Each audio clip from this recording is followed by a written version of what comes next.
What's up, guys? Welcome to the stream. Welcome.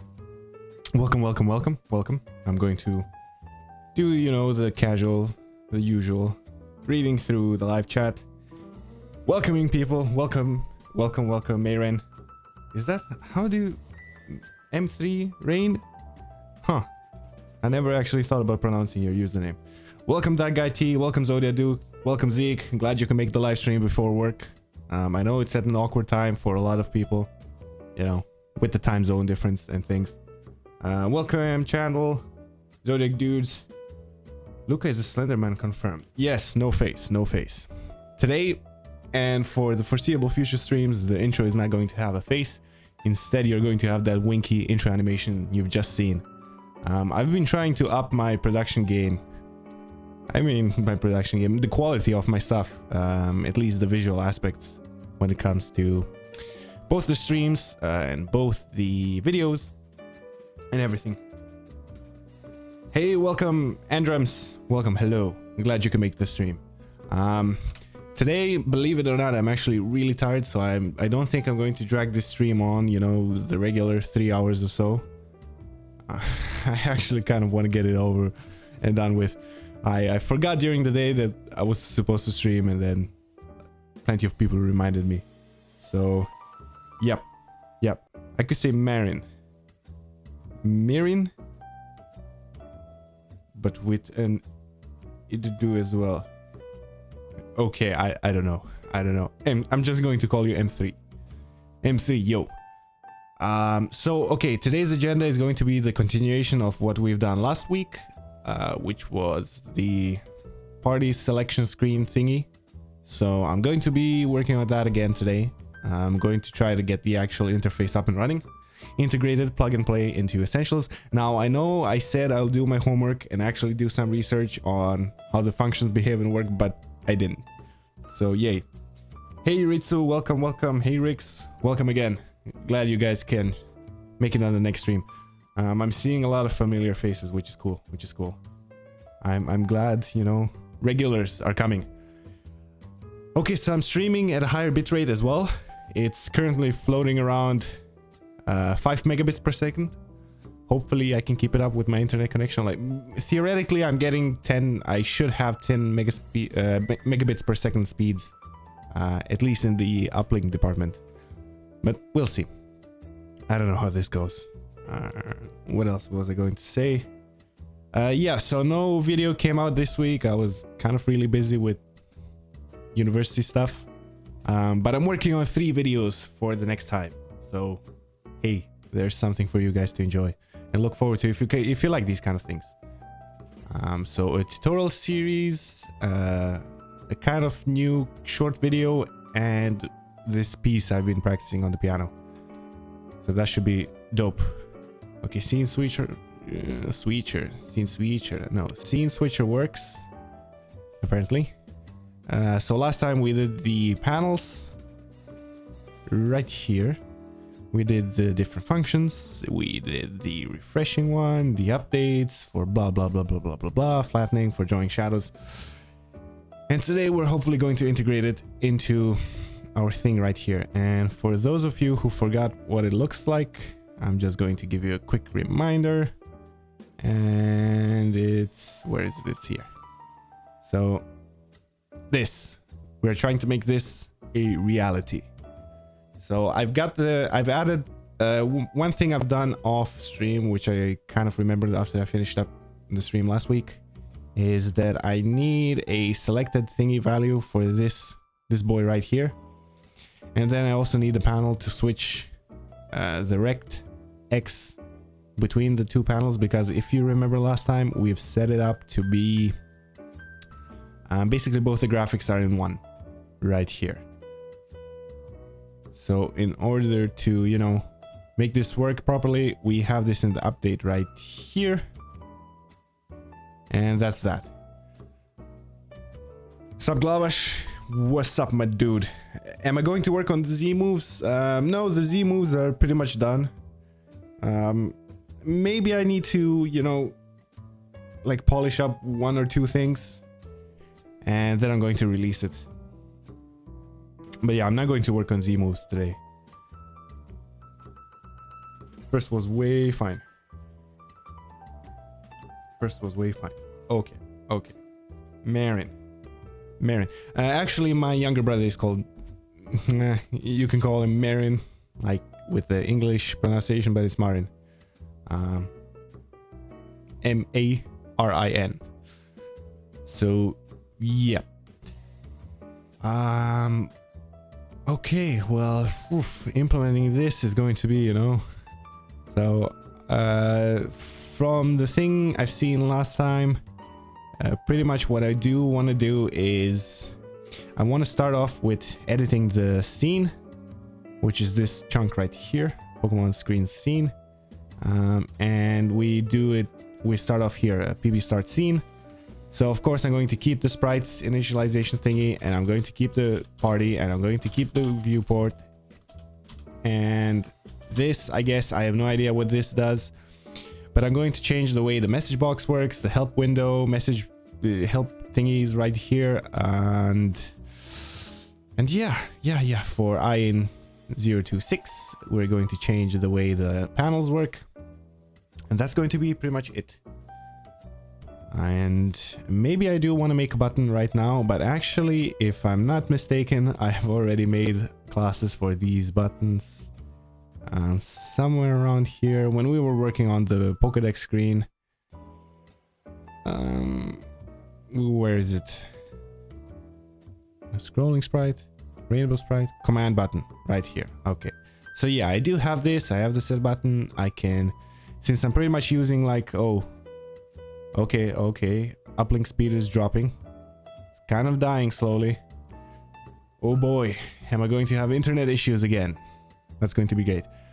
So since we are using these kind of global buttons for all of the interfaces I've planned right here, and we already made them for the decks. So we have the small buttons, or maybe it's the medium one. I don't quite remember anymore. Let me check. So it's in common. Okay, so medium and large. We have these medium buttons and these large buttons, and maybe I do smaller ones, which are just the, like the small rectangle thingy. I think like that was the idea initially. But yeah, we have the background, we have the scrolling panorama, which we're going to add as well to the background to have it nice and animated. And we do want to keep the interfaces consistent. Consistency is key. So that's one huge thing I'm going to be focusing on, which is why you're going to see like consistent background designs, consistent animations in the background, and everything else. So what's going on with the chat? Hi Simon, welcome to the stream. Can you give us an actual real-time preview as a little bonus for those people who are here? Well, I don't want to spoil it. Seriously, it's going to be insane. The update I'm pushing out is going to be it's going to blow your mind. It's great. It really is. So you can look forward to that. The update is going to be great. I'm sure you guys are going to love it. It's pretty much going to spice up your game entirely. So take it to the whole next level is what I was thinking. Stream looks all good. Okay. I don't know. OBS was telling me that my output speed was dropping below 1000 kilobits per second. So I'm going to keep an eye on that and the audio and everything else.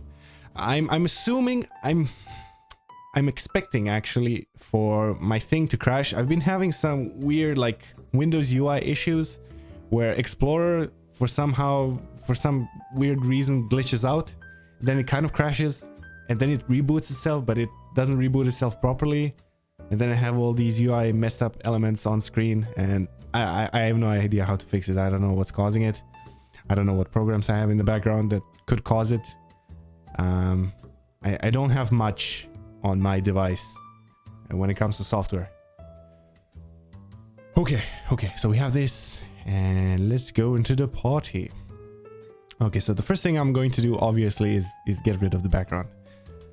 So the background is going to be my own. And we, of course, we're doing the regular stuff. Classic coding when it comes to these UI elements. No question of the day. Yeah. no question of the day. I have no questions for you guys. Nobody answered anything last time either, so but it's not an issue. Yeah, I'm at the moment, with the way things are going in my life, I'm really not curious about much. PB bitmap, and I forgot what we called it. Okay, background. Right, that's not it. Or is it? Yeah, start scene. Background, bitmap, BLT, Pokédex background. Wait, do you have different backgrounds for... Oh, I guess I didn't do the backgrounds. Yeah, see, because this thing has a different background. Okay, I get it. So I should probably just move over the background first. No, it's right here. What was this thing? Oh, this is the pause menu. No, I'm actually going to take this background and put it into common. I mean, the panorama is right here. I no idea why I didn't put it in the with the same thing right here. So I'm going to adjust that right now so I don't forget later. Since we have the background and the panorama, it makes sense that the scroll bar as well, everything, like all the common UI elements are going to be handled here so that you can just change them here instead of having to like create 50,000 different image files, which I think is going to be nicer for everyone. So we have it in a common right here. Graphics, pictures, common, background. Okay. Graphics, pictures, common, background. So yeah, the next video with regards to the tutorial series is going to be about reading error messages, and I have something extra spicy planned for that. I mean, I've already started editing the video. Everything is recorded. I have like 5 minutes of it already done, but I need to finish up and then publish it. And actually, I'm probably going to finish it by tomorrow, but I'm going to keep it on private like until Monday or Tuesday, because I do want to spread out the videos. Same thing with the other stuff I record. But yeah, if you want spoilers, the next video is going to be definitely on the error messages. Then the video after that is going to be tips for efficient coding in your stuff. So it's just going to be like a short little snappy video, getting right to the point, you know, doing all this stuff. And the last one is going to be the cover on the piano stuff for those of you that are interested in these kind of things. I don't know. We'll see. I mean, the numbers will tell their story when I do end up publishing it. Okay, so let me just copy this here and rename it to Panorama. And if I'm not mistaken, our custom sprite class is scrolling sprite or scroll sprite. I think it's scrolling rainbow sprite, scrolling sprite. Yeah, scrolling sprite takes the same arguments or parameters, and instead of this, it's going to be like set bitmap, and then the graphic path is going to be graphics, pictures, common, and panorama. And I do want to set the speed for this to 1, because I'm pretty sure that's how we have it right here. Panorama speed, yeah, 1. And I'm going to go into the... Yeah, that's dope. I have no idea. I'm assuming this is the update that gets called self.update. Let me check where the actual loop is. Actually, I'm pretty sure the loop is outside of this. Or maybe it's this thing right here. This looks like it could be it. But anyway, we get the self-update call, so I'm going to accordingly put our update right here. Actually, since it has a sprite hash update, but I don't want it to update everything, because some of our classes may or may not respond to the update value.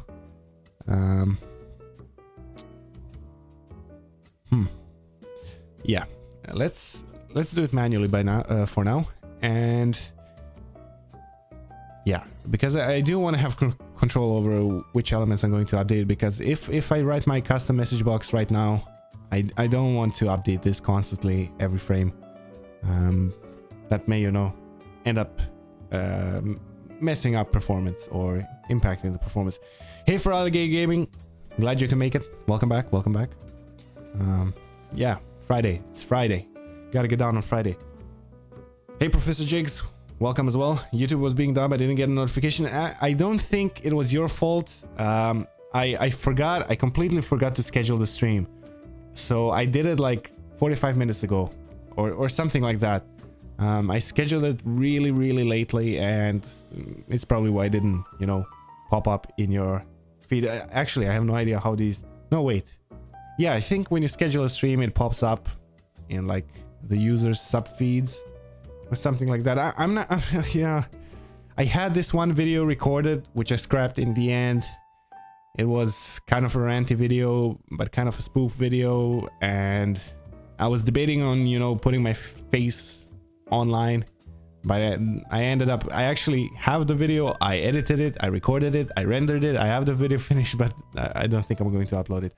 But yeah, in that video I was talking about the YouTube notifications, because like you said, you didn't get notification. I never get notifications for anything, especially when it comes to comments or private messages on YouTube, and I have no idea what's up with that. It's really annoying, because I was like, if I want to actually see whether or not somebody responded to my comments, or if I want to see whether or not I got the comments. So if I want to see if somebody's posting comments on my channel, I have to go to my dashboard, Creator Studio and stuff like that. And then I gotta go into the community tab and list through the comments, see which ones are new, which ones aren't, and it kind of gets difficult to keep track of comments depending on how many there are. But if I want to see replies I got on comments which I posted on other people's videos, I have to go back to that other people's videos and then like manually scroll through their comments feed and see if somebody responded to me. I have no idea what this Google Plus integration is, why they don't want to fix the notifications, or why they're messed up in the first place. Like I get email spams and notified whenever somebody subs. I get emails of all kinds of crazy things, but I never get like the community stuff on YouTube. I never get a notification for that. And especially with private messages, you'd expect every time somebody sends you a private message that you're going to get a notification, but nope. I don't know, bro. What's up with that? No idea. But you're here now, which is great. Am I going to do more top 5s, top 10s? Maybe, depending on, like, I'm doing quite a bit of research when it comes to the content I can make. Scrolling sprite for people. Scrolling sprite. I don't know if I method. Did I forget the new? Yeah, I forgot the new. So what was this saying? Right, top 10 videos. Maybe not. The video I was planning on tips for programming in general, it's kind of like a top 5-ish thing, but it's not really ranked in any order. It's just, you know, a few of the tips. And right, I know why this is happening. Ignore this black sprite stuff. It's because I don't have the sprites updating. So yeah, okay, but the background is there, and now I gotta replace these with my panels. Oof, which is going to be spicy. Okay, so I'm going to keep this for now. Annotations. What's that? Annotations. Annotations. Whoa, I'm learning something new. This actually goes to show, like, guys, I don't know everything about essentials. Like, I don't know 90% or 80% of essentials. So when you guys keep asking me questions, just keep that in mind. I'm contrary to popular belief, I'm not an essentials guru. I'm just, you know, clever when it comes to finding my way around things. Okay, so that's nothing. It's dope. Oh, I think these annotations are like for things. Okay, I'm going to have to take this into account because now when I think about it, you know how you have those selection screens where you can choose the party you want to participate in your battle tower or something like that? I think that's what the annotations are for. So I'm going to comment it right here. Like selected, not eligible band. So I'm going to have to account for this in our actual design, and this is going to be interesting how I'm going to fit everything. So what I can do is I can get rid of this row of text and the status icon and have it displayed right here with the same outline method of doing things. I don't think that's going to be too intrusive. I think that's going to be fine, at least for the first version. So yeah, okay. What's the chat saying? That's weird. I got a notification. Look, I don't know. I personally, I don't get notified of pretty much anything, except if I build people, then I get notified of their video uploads, but I don't really need it because my sub feed works just fine. So I don't know what's up. You always get a notification late.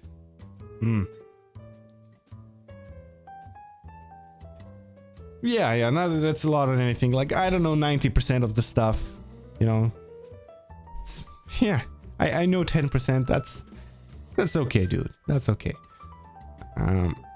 But yeah, definitely keep that in mind, because most of the times when people like actually ask me for help on some things, I have to go into the scripts and research it, and then try to like reverse engineer stuff and, you know, figure it out. But of course, since I do, you know, what I do here is not completely crap. Like, it's not very useful when it comes to real world skills. I mean, okay, Ruby, when it comes to scripting programming languages, Ruby is kind of popular for lots of web design. I mean, web development, especially with Rails. It's actually very, very popular when it comes to that. It's got really nice syntax. But like, digging around in RMXP, you know, it's not a huge real world skill that, you know, I can translate for some, I don't know, business aspect of my life. But I have learned, the thing I've learned with all my experience is how to efficiently, quickly navigate and read through code, and how to find things, how to backtrace bugs. Seriously, like, debugging is a huge part of programming, because you're going to be doing it a lot. And if you can't find your way, like if you make a mistake and you can't trace back the mistake and you don't know what you did wrong, you're going to have a bad time. So I've learned that very well. Debugging, you know, tracing back errors, going to the root of the problem and fixing it. So that's why I'm having a really nice time when it comes to reverse engineering things inside of Essentials. So when people ask me something like, oh, how do I do X or Y? I actually have to look it up first. You know, because I don't want to speak out of my ass. Okay, PB refresh. That's going to be, if I'm not mistaken, PB refresh single. Okay, I'm going to return this for now. If I'm not mistaken, that's going to be an hard refresh. Poke selection placeholder sprite. I'm going to have to look into this as well. Again, I do want to retain all the plug and play stuff.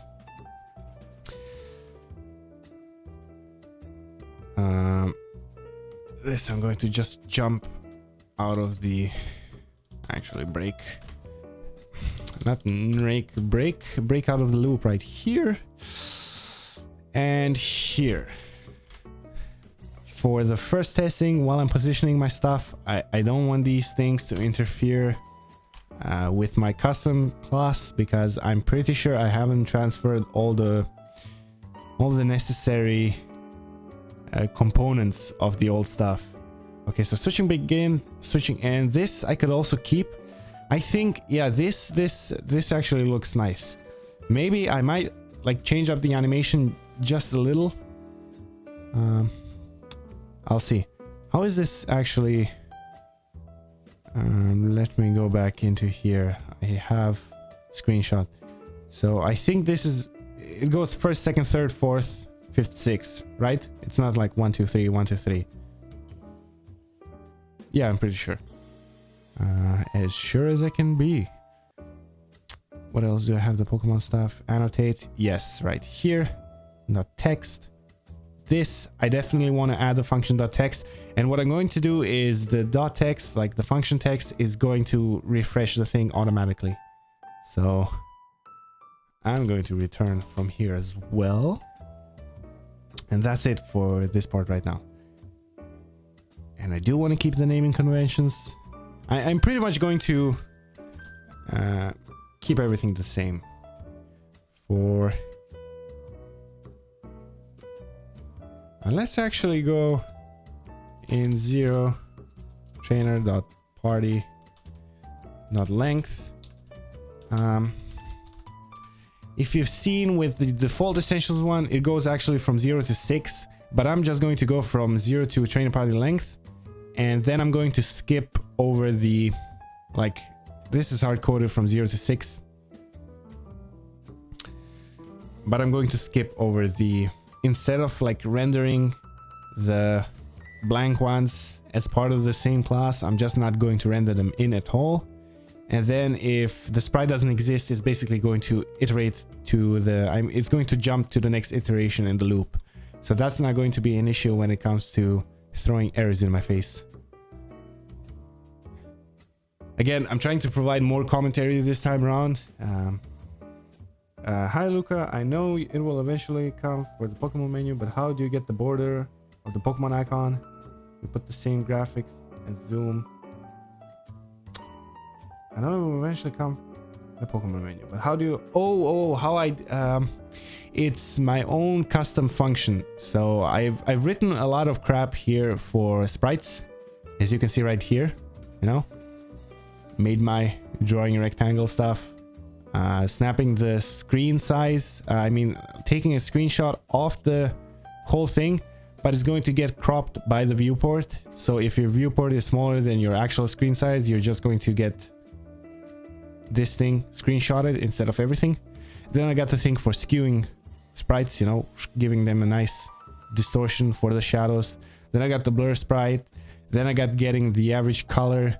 And this is the thing you were asking. It's create outline. So it's code, man. I've written my own function which takes it takes the sprite. It pretty much goes like through the pixels of the sprite, and then it looks at the sprite's pixels. So it says, okay, if this pixel right here has an alpha value of greater than 0, and if this pixel doesn't have an alpha value of greater than 0, it's going to draw the outline right here. So on this pixel right here. And depending on the thickness, by default I have it set to 2. So it's going to draw 2 pixels. And 2 by 2, 2 by 2, 2 by 2, all the way around the sprite. So it's a custom function thing. I mean, if you want things like that, you're going to have to write a lot of custom stuff. Hey, Trainer Tanya, welcome, welcome. Sorry I was late today. Don't worry, man. It's all good. It's all good. Hey, Mystical, welcome. Welcome to the stream. Did I do the graphics for when the Pokemon uses an HM outside of the battle, like cut as Rock Smash? It's okay, man. Take care. At least you joined for a little bit. But to answer your question, no, and I don't plan to. I think you can change the graphics for that yourself. It doesn't require a new script change, and it's not really an interface cosmetic thingy. Because the idea of these interfaces is to keep them aligned with the EBS design language, you know? So you guys can have a whole coherent story for your game. Because consistency is definitely key. And I do want to help you guys. Since I've already made EBS use a custom new interface, I do want to help you out when it comes to everything else. But of course, all of this is made for Pokemon Wet Mode. And if you guys aren't excited already, you should definitely get excited. I was one of the lucky few people who actually got... I don't know if I'm allowed to say this, but I'm going to say it, YOLO. The game's coming out very, very soon. But I actually got to play it, and I kid you not, it was an awesome experience. I'm not being sarcastic, I'm not joking, I'm not being facetious or anything. The game was seriously, it was really good. So I did like it a lot. And I think if you guys know Evan and Scott, oh my god, I almost forgot his name. If you know Evan and Scott, you're definitely going to like this new game. It's seriously, it's great. Wet mode, definitely game of the year 2017. Nothing is going to beat it. The stream isn't working. I mean, the video image stopped, but I don't want to see right code. I'm getting throughput, you know, just fine. I don't know, OBS is not giving me any issues. Maybe try refreshing the browser if you can hear me. Yeah. What is wet mode? You don't know what wet mode is? Dude, it's game of the year. Wet mode. This game, seriously, I played it and I like the beginning is it's so well done. It's so good. It was really good. And I'm not over exaggerating it. I think it was a great experience. And I'm pretty sure you guys are going to like it as well.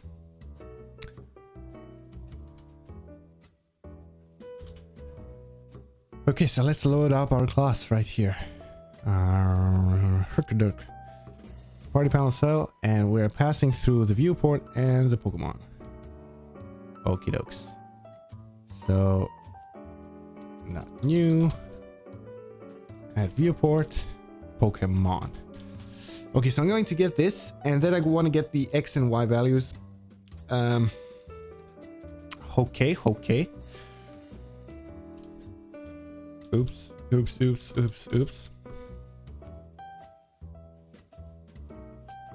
So X is going to be...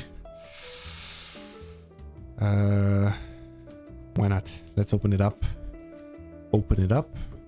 And I'm going to flatten this for now so I get the exact coordinates of what I want to do.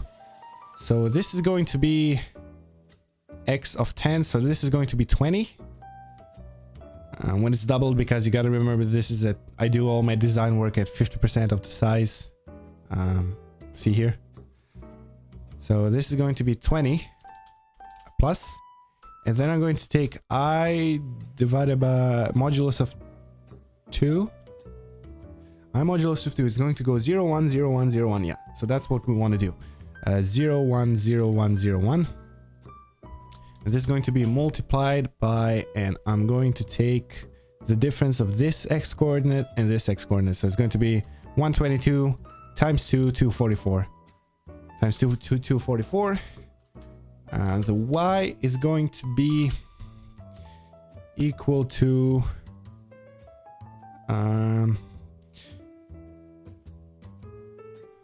okay.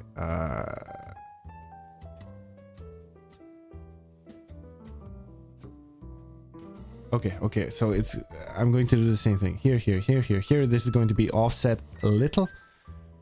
So it's going to be 8 plus I modulus 2 times plus I times, and this is going to be 14 minus 4, so 10, 20. Plus, and then I got to do these offsets. So this is going to be 0, 0, 1, 1. So it's going to be divided by 2. So if 0, 0, 1, 1, 2, 2. So I'm going to have I divided by 2 times. Actually, yeah, I do want it. This makes it look easier. And the difference in these y coordinates are going to be 50 minus 10 minus 4, so that's 46 times 2, which is 92. And if we check it out, we should have visible results. Wet mode, I do actually, okay. Me too, I don't know what we're wet mode. Yeah, well, now you know. You're welcome. great game, definitely fun. The quest system would be really cool to see in Essentials, especially if your game has side quests. New one of those. Okay, yeah, I'm guessing. Okay, dispose. I need a dispose method. But this is a little bit too high, so I'm going to push it down just a bit further. And did I get it right when it comes to the layout? Yeah, it was Pikachu, Pidgeotto, Kadabra. Okay, so that's fine. Let me jump back into this. And I do want to push this to 16. 16 and what did I say? Dispose, right? Yes. So at the beginning, I'm going to put this at disposed is equal to false. Make a def dispose, which is going to dispose of all the sprites. Def dispose pb dispose sprite hash. And since we've conveniently named this sprites, we can just keep the naming convention, and then at disposed is equal to true. And I'm going to put it return if disposed. So if I disposed it already, disposed. So if I dispose it once, I don't dispose it again. It's probably going to give me an error otherwise. I think the pb dispose sprite hash has like a failsafe function in it, but you can never be too sure. And disposed, which is going to return at disposed. Disposed. If only I could type today. And let's check it out in game. It should be fine.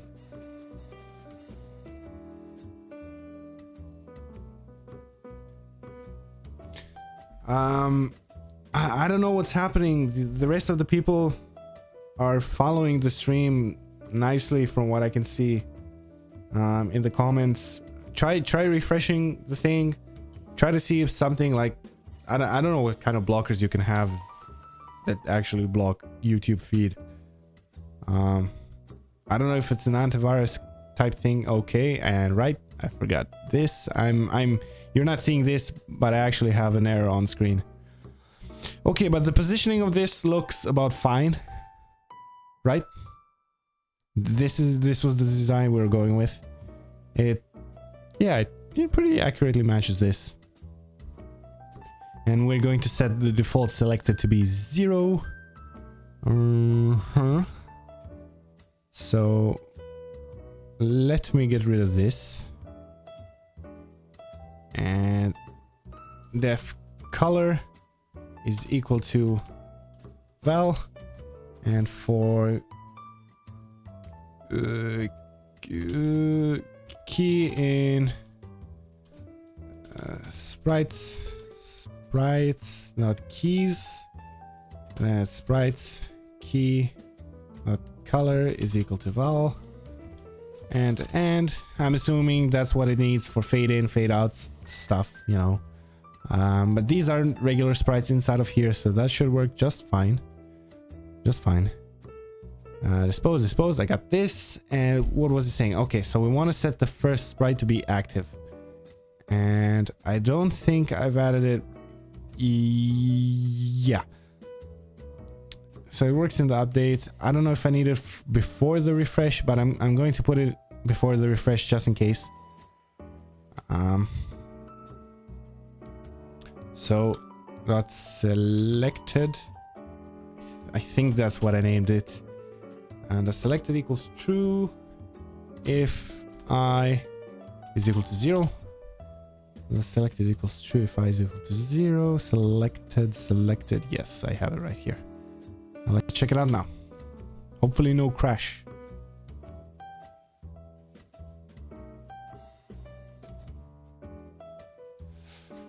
Hopefully it doesn't crash. It's a shame. I don't know why, like how I can get OBS to display the error messages, because it groups the screen capture by window types. And since the rgssplayer.exe is printing out the message, even though I'm getting it in Windows as a separate window, OBS considers it to be part of the same thing. Okay, so I also need a color regular one, and this is going to be why did I delete this? Return add sprites panel dot color end.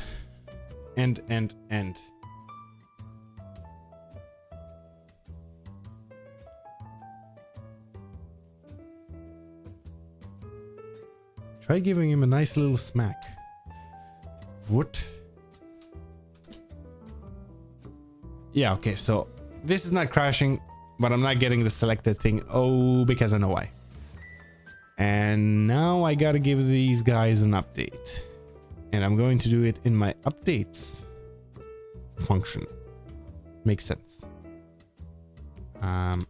So in here, because I said I'm going to remove all the manual stuff for in trainer.party.length.update, and that's going to be it.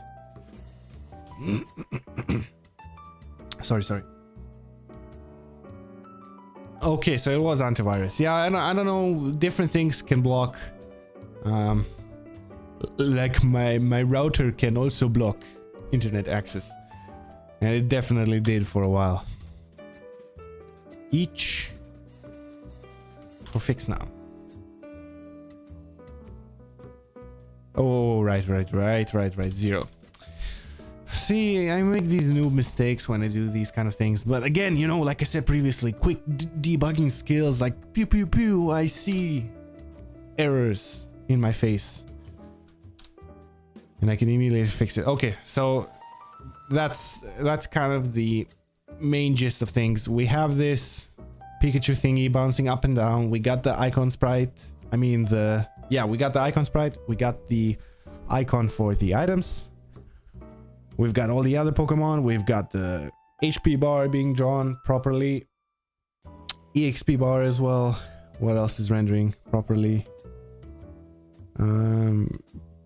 Pretty much, I think that's like everything gets drawn as intended. I don't think I'm missing much out. And now we're going to have to change this up. Yeah. That's nice. If I could just make this right, that would be great. And Marin, see, outlines right there, pew pew pew, with the function I made. And I mean, it's not the best. It's not very well optimized, because I will admit I made it a while ago, and optimization wasn't my main concern. And if you are trying to use this outline drawing thing for sprites that are a bit larger when it comes to their graphic, their source file, yeah, you're probably going to have a bad time. But when it comes to stuff like this, that's okay. I'm seeing though that this shadow does not get rendered properly for the Pikachu. And the Kadabra. And all the other Pokemon. Because we said we do want to drop a shadow right here. Did I skip it on purpose? Or not? Let me actually look into this conundrum. So flatten. Only if it's not a shadow, and only if it's not a thing. And we have sprites key, blah blah blah blah blah. It takes the search rect thingy. Bitmap clone.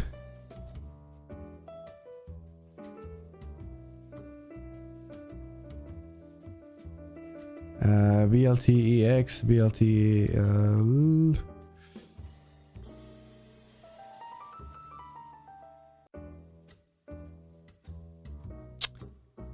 Okay.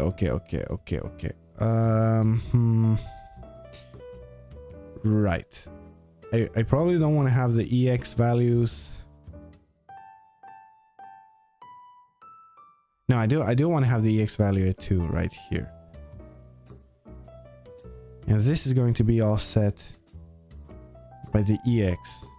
Now this should be fine. This should be fine. Yeah, I don't know why it's not doing it. I think before the update, it actually did render the sprites. So maybe the refreshing thing is not working as intended. Right. No, even before that. Okay, so the sprite is there. The shadow is there. It's just the wrong color. And I can actually see it properly when I'm staring at my screen. The shadow is there, but it's the wrong color. Probably because we actually want to put the shadow on top of the panel. I think that might be our issue. No, the shadow is on top of the panel.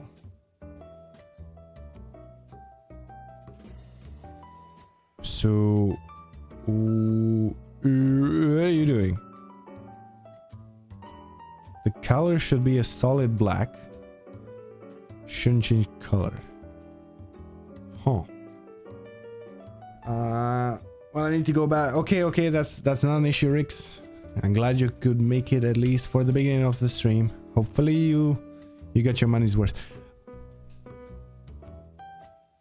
Oh, okay. So the icon sprite, I don't know if you can see this, but it's not getting actually rendered on the shadow properly at all. Which is weird.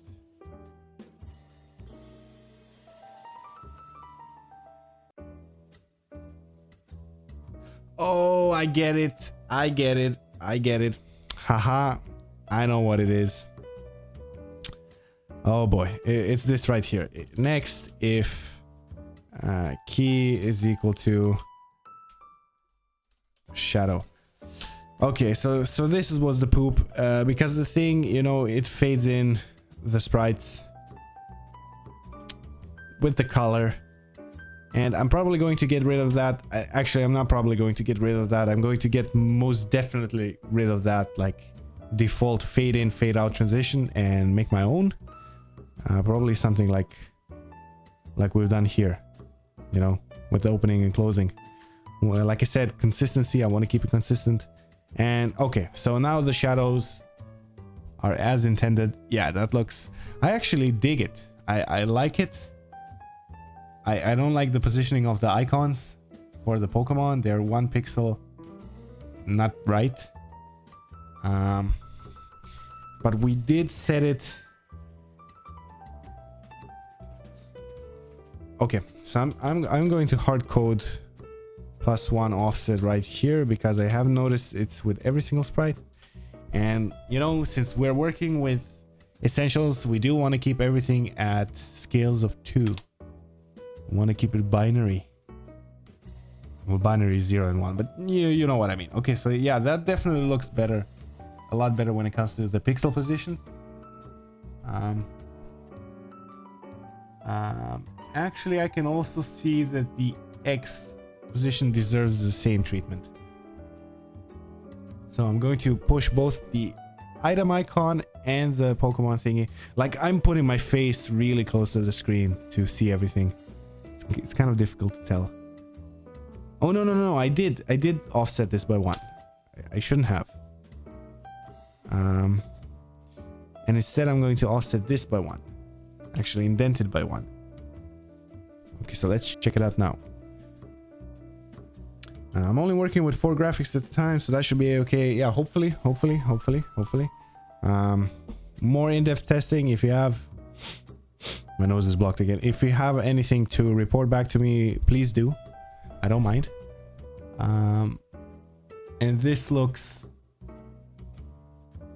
better now, but the item placement is actually screwed. So I'm going to get rid of this -1, which is so rudely placed.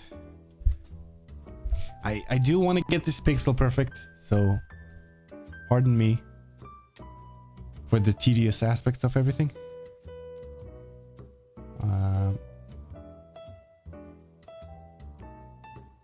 Okay, that looks a ton better.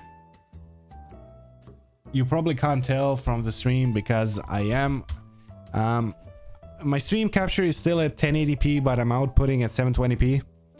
I think that actually improves the strain I have on my CPU. And I've gotten rid of the ambient noise. I don't know if you can hear my fan in the background or not, but it's definitely gone, since that was also crapping up my CPU. And these are fine, these are fine. Everything is fine here. Except the HP font. Okay, so I want to move the HP font 1 pixel up, 1 pixel to the right as well. Oh shoot. Is this right here? I think. Oh, so all the text gets rendered on 1. Yeah, right. Okay. So I'm going to put this at 1. And this should hopefully account for the offset. I know this is a very tedious part and boring part of the stream, but you gotta bear with me. Since I'm working with relative coordinates, because like I said, I want this to be able to rescale automatically on your screen. Which is why I'm doing this. But now the sprite doesn't line up, okay. And okay, the text is matched when it comes to the pixels. So that's good. That's good. But now I gotta push the item and the Pokemon sprite by 1. +1 and +1. And this should cure my OCD for the time being. Any clue as to why Maruno rendered the Pokégear screen differently? No. No, I don't. I don't know. And because of this inconsistency, this discrepancy, or whatever you want to call it, because it gets loaded through this PB load RPG XP scene, and because it's made completely different, it doesn't work with my menu as intended.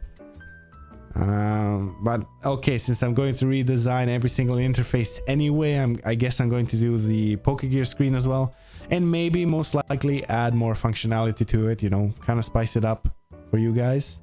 But I don't know. I don't know why it is the only scene in the entire Essentials project that gets rendered differently. And look at this. Like I open this and then it like does that flickering thing because of its weird loading thing, and then when I close it, it crashes my menu. So that's dope.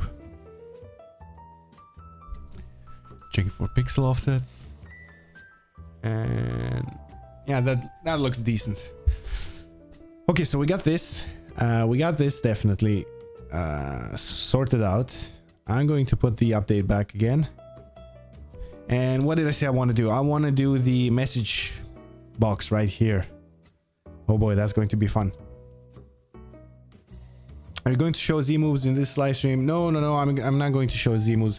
I recorded and edited a full video, so I'm not going to upload it onto YouTube because I think it's just under a minute long, and it's in a weird resolution. It's 512 by 384, you know, essentials, blah blah blah. I don't feel like doing it to, I don't know, 720p or whatever. So I'm just going to push out a tweet saying, hey, the update is live, here, have a video. There we go. But I'm not going to show Z moves. I put HD but reloaded the page now, and HD I have to wait a little. My PC is an Acer second-hand shop, but it works good at making games. Look, my philosophy is this: as long as it works for the productivity needs I need it to work, that's great. So I'm saying the same thing to you. Like if it works for the stuff you most need it to work with, I think like that's the most desired effect. Like seeing as how I'm on a laptop, it's not, you know, it's by no means bad. It's got a 6th generation Intel i7. I think I'm on an i7 CPU. Let me check it out. I'm pretty sure I'm on an i7. Yeah, so it's got an i7 6th generation, 6700 HQ, 2.6 gigahertz. It's got 16 gigabytes of DDR4. It's not bad. NVIDIA GTX 980M. I got a 128 gigabyte NVMe flash storage, as well as 2 terabyte hard drive. Like when it comes to HDD stuff, I run out of disk space very frequently. I'm a huge hoarder when it comes to all my software and everything. So I've got a 2 terabyte drive inside my laptop. I've got 3 2 terabyte external drives for USB, and then I got my network attached storage, which is also 2 terabytes, and I keep all my backups on there as well. So I've got a lot of storage. But yeah, what was I saying? I'm saying it's by no means like a bad laptop, but it's not a very powerful one. It gets really hot since it's a very, very thin form factor. They were going, you know, with the ultra portable and not very efficient kind of philosophy when it comes to that one. So I mean, but look, it does works well. So I'm currently processing my audio. If I only did my audio output through my mic, it will kind of sound like crap. So I've got chorus effects, dynamic processing, parametric equalizers, amplifiers, single band compressors, hard limiters. So when I scream into my mic, you know, you don't get like overwhelmed or your eardrums explode. So this is very CPU intensive with Audition. Then I got my OBS running. Then I got my uploads. Then I got all my programs in here. And it's keeping up fairly decent. Like, we do get cutouts here and there, like my thing crashes. I don't know why. But what I've noticed recently, ever since I did my reinstall of Windows 10, and I have no idea what was faulty, but like before my reinstall, I had a lot of issues when it comes to Windows 10 killing my USB devices, and especially my audio interface, because I have an XLR mic which is connected to my Focusrite Scarlett 2i2. This goes into my laptop via USB-C, and it's working fine now. I'm not getting any breaks. The audio is not cutting out as usual, which is nice. I have to say I appreciate this. I have no idea what was causing the issue before. I ran LatencyMon to check whether or not I can do audio in real time, and it wasn't just recording. So it wasn't just me, you know, speaking through my mic. It was actually audio playback, because I would get crackling on my headphones all the time, and I had issues playing audio in real time. So I don't know what happened. Which I recommend for you. Well, 720p is the max I'm going to be outputting for various reasons. Okay, so I'm going to show you, like, this is, you know, a DIY solution. Trust me, I'm an engineer. So you've seen all the new animations I have for my YouTube channel and for the live streams and everything. You know how I do these animations? I'm going to tell you my huge secret. So I suck at Adobe Premiere. I suck. I really suck a lot, and I have no experience when it comes to that software. I don't know how to use it, and I really don't want to spend too much time on everything, because doing those RGSS tutorials, which I do edit through Adobe Premiere, it really takes a long time because I suck so much at the software. So what I did was I made myself a new RMXP project, which is the thing I know how to do best, right here. And then I have like a little test bench with my scripts, say right here, like intro, animation, stream intro, outro, episode title. So all the animations you actually see in my videos I coded them and then I recorded them with OBS. And the reason why I did it 720p is because RMXP and RGSs, they struggle, because I do want to keep the frame rate at 60 FPS. And I just couldn't get it. I couldn't get the animations to work at full 1080p at 60 frames per second. So I had to scale it down to 720p. Which is why you've seen like the bump down in the actual resolution of the videos, but kind of a bump up when it comes to the general quality. Because I'm exporting all my videos at like, I think 16 megabits per second bitrate. Which you know, it's a very nice quality for the videos, and the H.264 compression algorithm is actually kind of good. My videos are usually below 1 gigabyte in size, so yeah, usually below 1 gigabyte in size, and that's decent. That's decent. My uplink is also decent, so you know, uploads onto YouTube aren't that problematic. I've had a few issues, like fringe cases here and there, but it's usually good.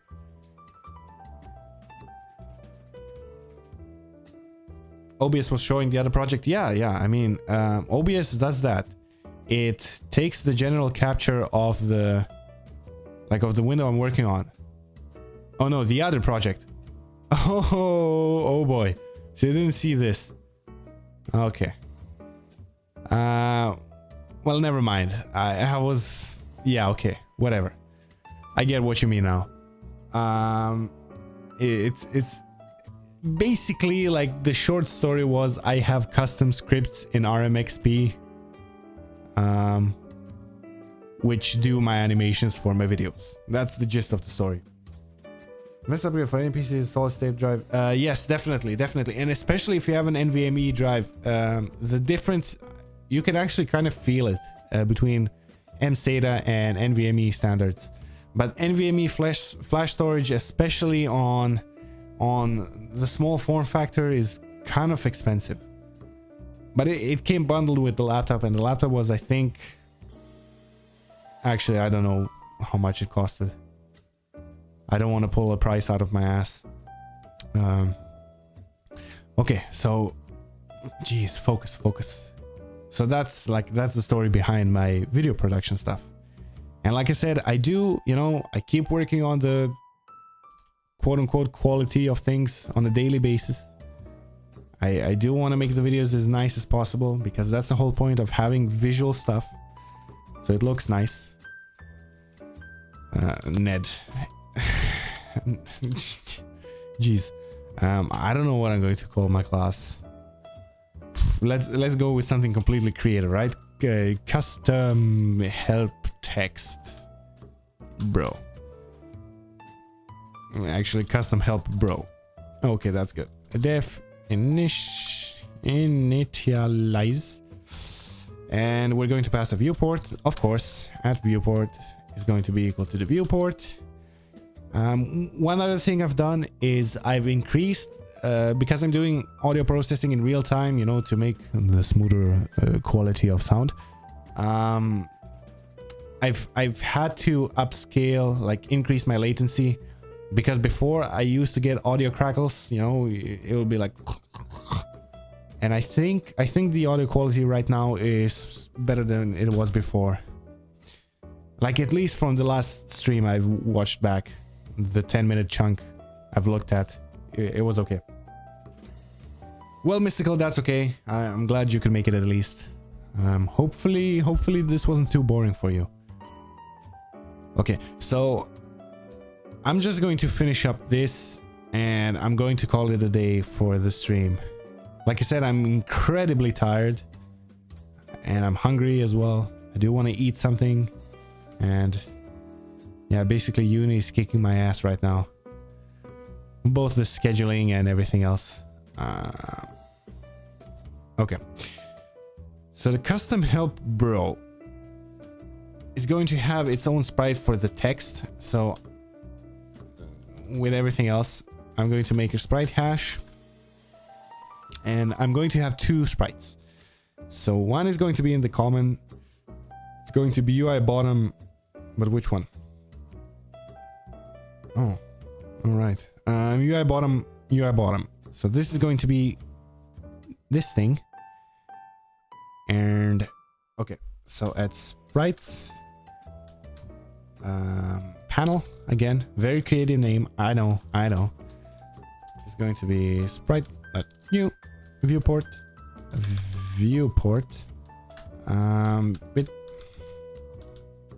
Bitmap is equal to, and I gotta say, my laptop has a freaking disastrous keyboard.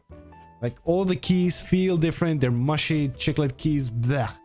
And I bought myself a cheap ass mechanical keyboard is what they call it. It's the Cooler Master Devastator 2, I think. It's kind of like a hybrid between membrane keys and mechanical keys. I mean, it's membrane keys, but they have mechanical key switches. Not key switches, keycaps. So it kind of looks cool. But it's definitely a huge improvement over what I had before. This thing feels so much better to type, and I like these, like, these concaved buttons. They kind of go in, and they conform to your finger shape much better, much more nicely, and it just feels much better typing on it. So I'm glad I got that. That was definitely an investment worthwhile, because if you see my stuff, look at this, like 5,000 lines of code here, 5,000 lines of code here.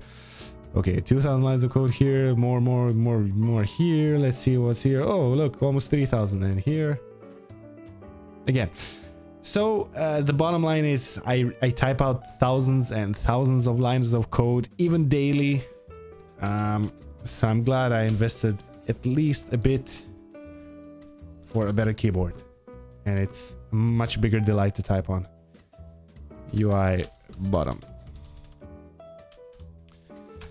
And this Y is going to be equal to not graphics, because some people may want to alter the viewport. So viewport.rect.height minus .bitmap.height. Height. And this is basically going to snap it to the bottom of your screen, so it looks nicer. Love your videos, they're good and ensemble. Thanks. I'm glad you're finding them useful. I'm kind of always, you know, I'm always questioning the stuff I do when I do them. Not so much the codes, but the YouTube stuff. Like, I render it, I finish editing it, and then I think to myself, oh, should I have done A or B, or should I have changed something? And then I say to myself, nah, dude, I've already spent so much time when it comes to editing the videos, so I just end up going meh, and I don't change it. Bitmap.width and bitmap.height, and of course, since this bitmap doesn't exist, it's going to be panel. And this, if I can, .y is also going to be panel.y panel. So that's going to take care of the positioning. Oh, actually, one more thing. Nope. PB set system font bitmap. So it's going to apply the system font onto the bitmap, because the bitmaps have their own font parameters and stuff like that, and you can do all kinds of nice things. That's great. Yes, the audio at least didn't fail even once. Yes, I mean, let's not jinx it, but it didn't fail, which is a positive thing. I do, you know, I don't ask for much, but I do appreciate it when, like, software and hardware works exactly like I want it to. Because I don't know why, but I'm like a magnet for bad luck when it comes to software. I've had nothing but issues with Windows 10. And a lot of them actually got solved with the reinstall. So, hey, something positive at least. And what did I say I want to do? I'm not sure if this is the message box or the help text. I think this is the help window. Start help text. Yeah, I think that's that. And the message box is the normal message box that pops up on your thing.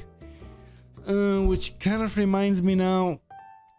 I may not actually do it as a script update. I may just do it as a graphics resource. Because like I said, consistency. If I want to keep the thing consistent throughout all the interfaces, I'm also going to have the message box be consistent, but I'm going to keep it like this for now. Just for now. I'll think about everything else later. I'm a machine at RGS's coding. I've never heard that before. You know, if I'm not being modest, I think I'm pretty decent at it. Again, years and years of experience doing all these kinds of things. And I think that, you know, my work can speak for itself. I don't need to blow it out of proportion. I'm pretty satisfied with EBS, especially. Like, EBS was a huge project, and I'm glad it works just like I envisioned it to work. So that's good. What was I saying? Right, help window. Start help text. Dope. Letter by letter. No, that's message box. So help window, I have it here. Viewport, visible. Okay, so I need a visibility status. Bottom left lines. I don't know what this does. Let's actually look it up. Def bottom left lines. Okay, so it just aligns the window Okay. So it's this thing for scaling the window. It's, yeah, I don't really care about. That's not how I'm going to do my stuff because I'm cool. Rebel man. Thug life. I didn't choose the thug life. The thug life chose me. So bottom lines, help window. What else do I have? Not much. Help window, PB display. Visible false. Okay, I can dig this. Switch begins. Okay, so there's not much to do when it comes to the help text. Except like have the visibility status for it. Yeah. So the message, it only really gets like messed up at the beginning, and I also think I don't need these. I can delete these since, you know, plug and play stuff. But I'm guessing this is the only thing I actually need. So I already forgot what I called my help window. Custom help bro. It's a temporary name. Or maybe I might leave it. Who knows? Bro, and we're going to push a viewport and a start help text.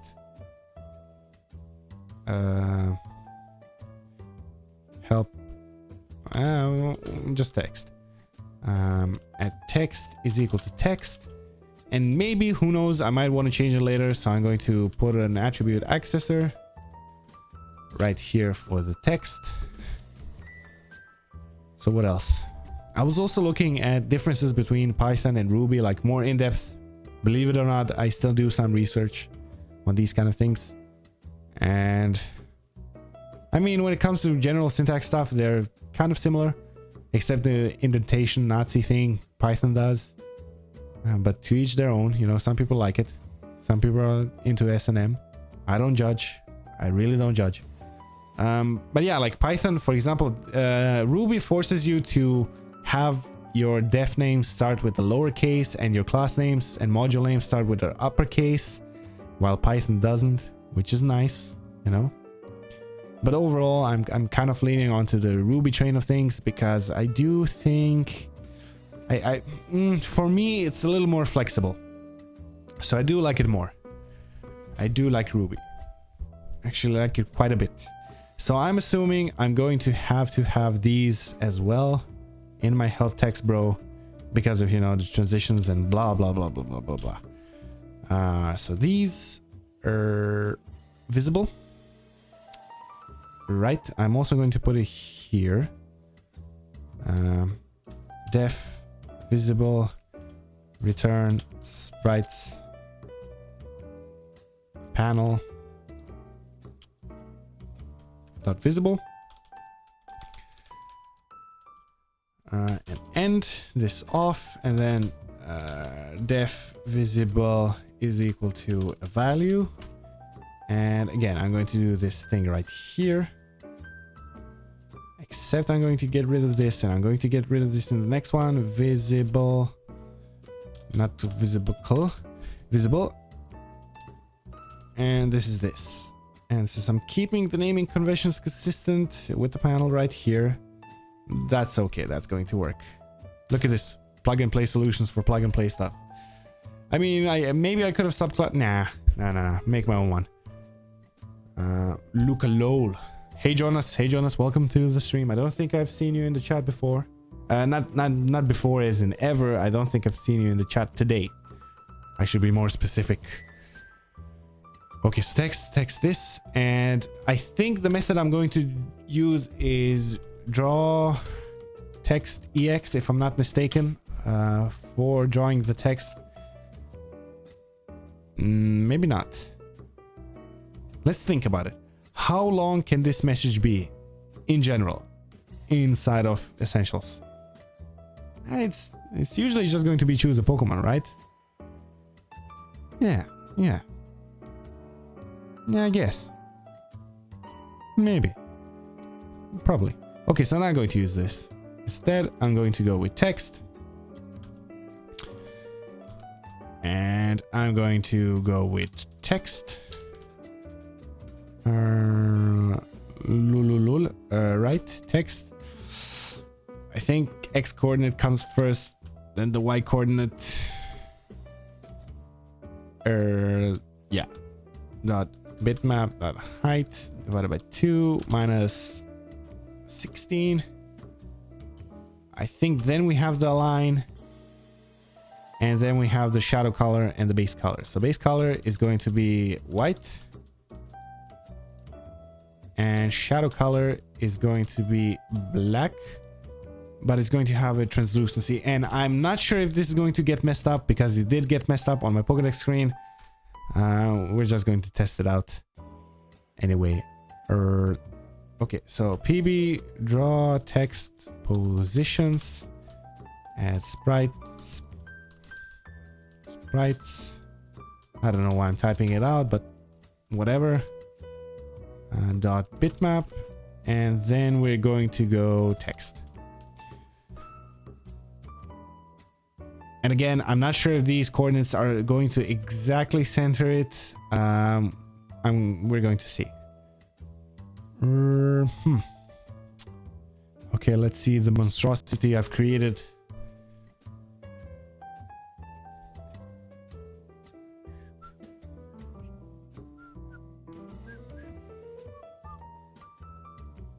Okay, that works fine. Yeah, that's actually centered really nicely. Undefined method X for custom text, bro. Set bottom lines. Didn't I remove this? I thought I did.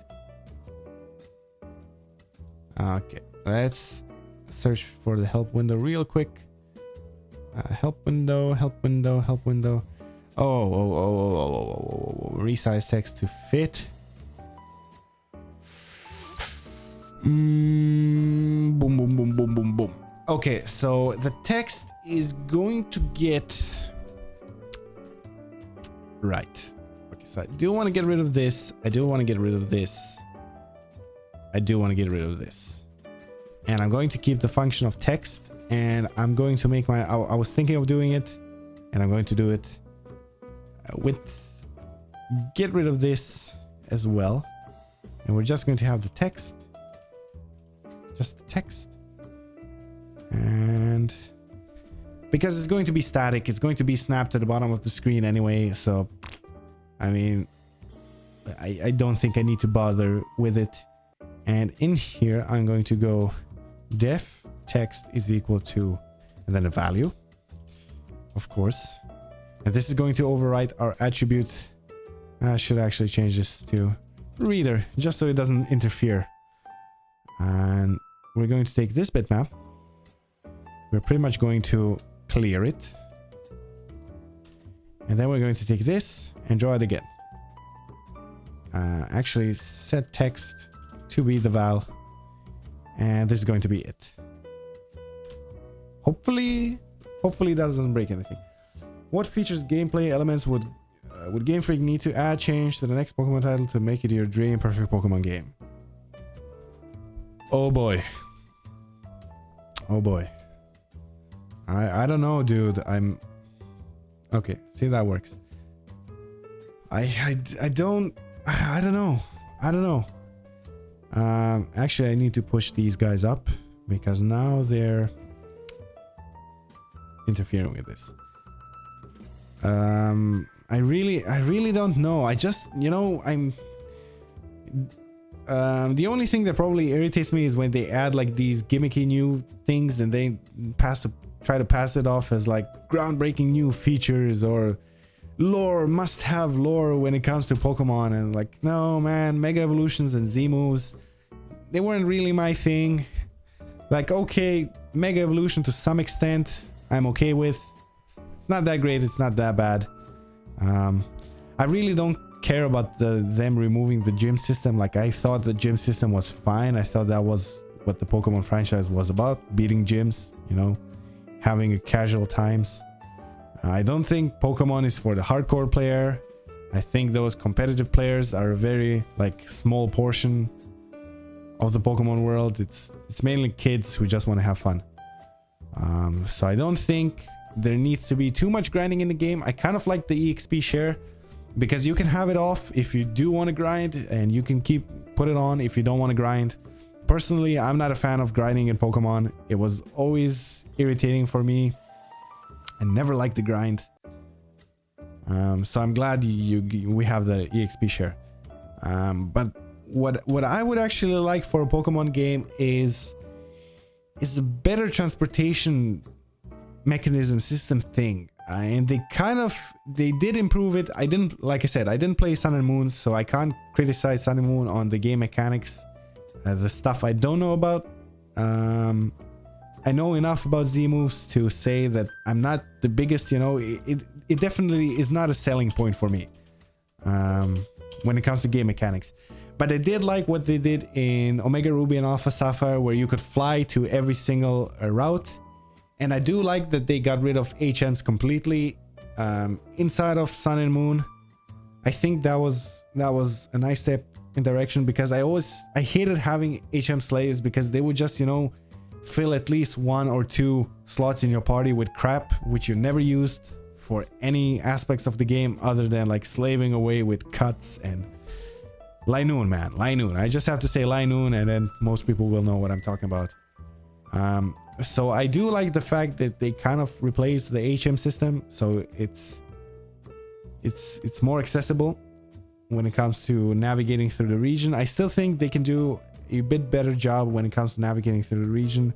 I like fast travel to the places I've been.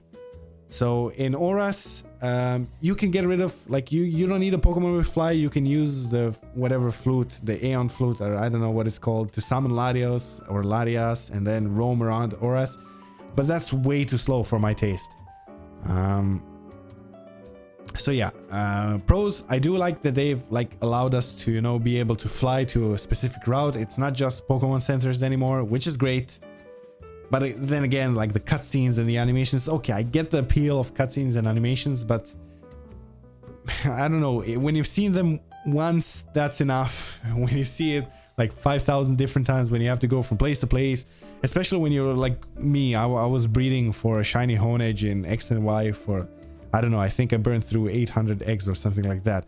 And it was very irritating, you know, going to the breeder thingy and then like having to go back and forth and then flying all the way to the battle house or maison or whatever it's called to have your IVs evaluated, see if it's worth anything, and then go back and forth. You basically lose a lot of time when you're grinding on like these kind of things that don't really add much value to the game, if you know what I mean. After watching a stream, I'm going to try using FL's tutorials, and yeah, that's definitely one way to go about doing things. I think, like, when I was making my fan game, I also got rid of HMs in favor of like an orb system. And the orb system, it did get a bit grindy. Like, you had these 8 orbs which pretty much replaced all the HMs. So you had one for cutting bushes, and instead of like, it was more like a reverse time thingy for greenery, you know, the bush would revert back to a shrub. Then you had like the orb that illuminates everything. And like the limitation I've implemented at the time was that the orbs have a certain capacity, so you can only use them continuously for so long, and then you gotta move about. You know, they were recharging via steps. So I don't know, at the time I thought that was a nice balance, you know, between like the grinding aspect of HMs and the functionality aspect of HMs, of not having slaves in your party and allocating a whole slot for them. I don't know, that was my opinion, but you know, my fan game is, it's gone, bye bye finito. And I ended up using the orbs for a different, I mean, they're pretty much the same idea, kind of, but they work completely differently. For my other thing I'm working on. Yeah, so what was he saying? Text. Oh boy. Back at it again. So this works fine now. And maybe I can add the functionality to see if the thing is changing right now. In this portion here. So change selection. PB change selection.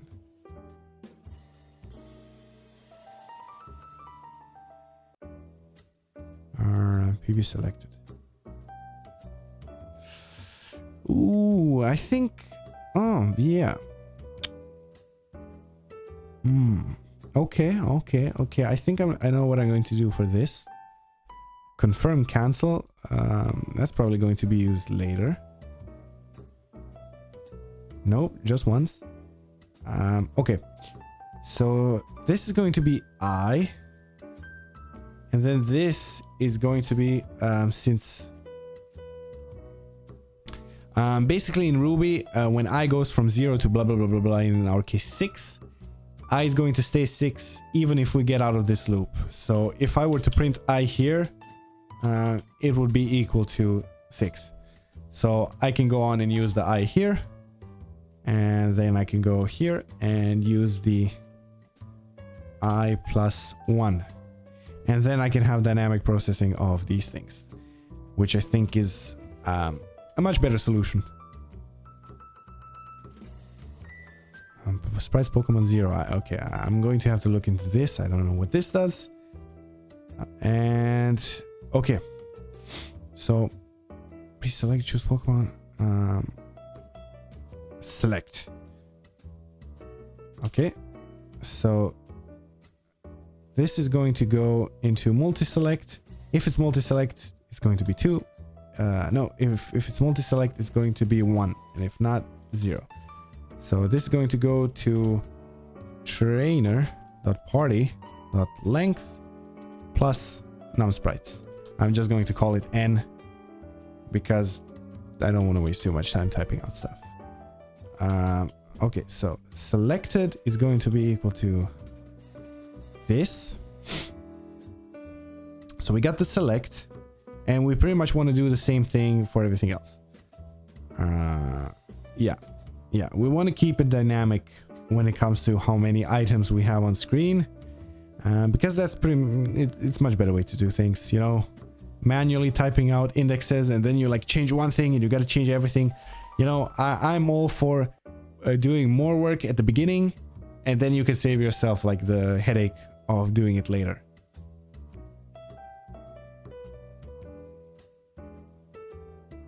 And this is going to be just until trainer sprites.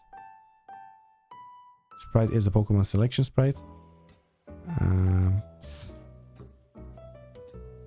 Why is the sprite the Pokemon? Sprite the Pokemon.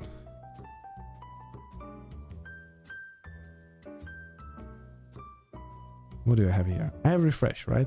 Okay, so I'm just going to use refresh. Not this weird stuff. Nobody likes the weird stuff. Come on, Maruno, man. If you're watching my stream, first of all, please, senpai, watch my streams. Yeah, party dot length. That's for PB refresh. Actually, no, I'm just going to keep it like this for now. What else do I have? Our change selection, help, update, show. Okay, so I was looking at this. Where is this guy? Change selection.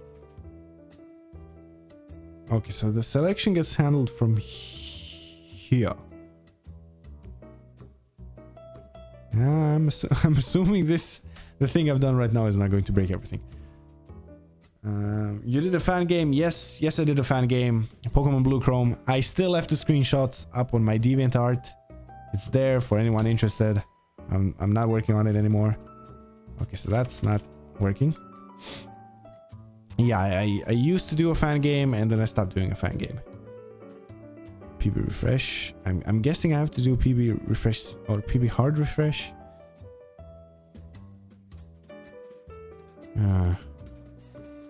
Wait, let me active CMD PB change selection. Okay, so PB change selection is right here. Multi-select numSprites and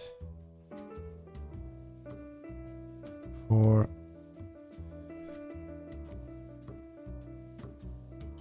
I mean, this is not going to be right. Let me just spice the looks of these up a little. And again, I'm pretty sure I'm going to have to change all of these numbers because these don't work with parties other than 6, and I've set it up so it doesn't have to be hard-coded when it comes to the number of items I have on screen, which is Mendoksa, Kawaii Sugoi, Suge Kawaii. Okay, Glavash, if you're still watching, that's great, man. If you're not, why? What are you doing with your life? You know you have nothing more important than watching me ramble about some coding crap. Yeah, what I'm doing right now adds no real value to the code. I'm just trying to make it look prettier in my head.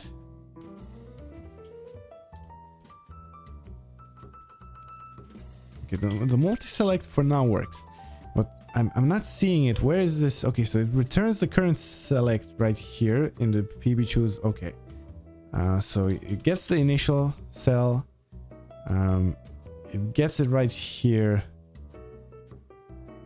but it doesn't refresh it here. Oh, because lul. Okay, there we go.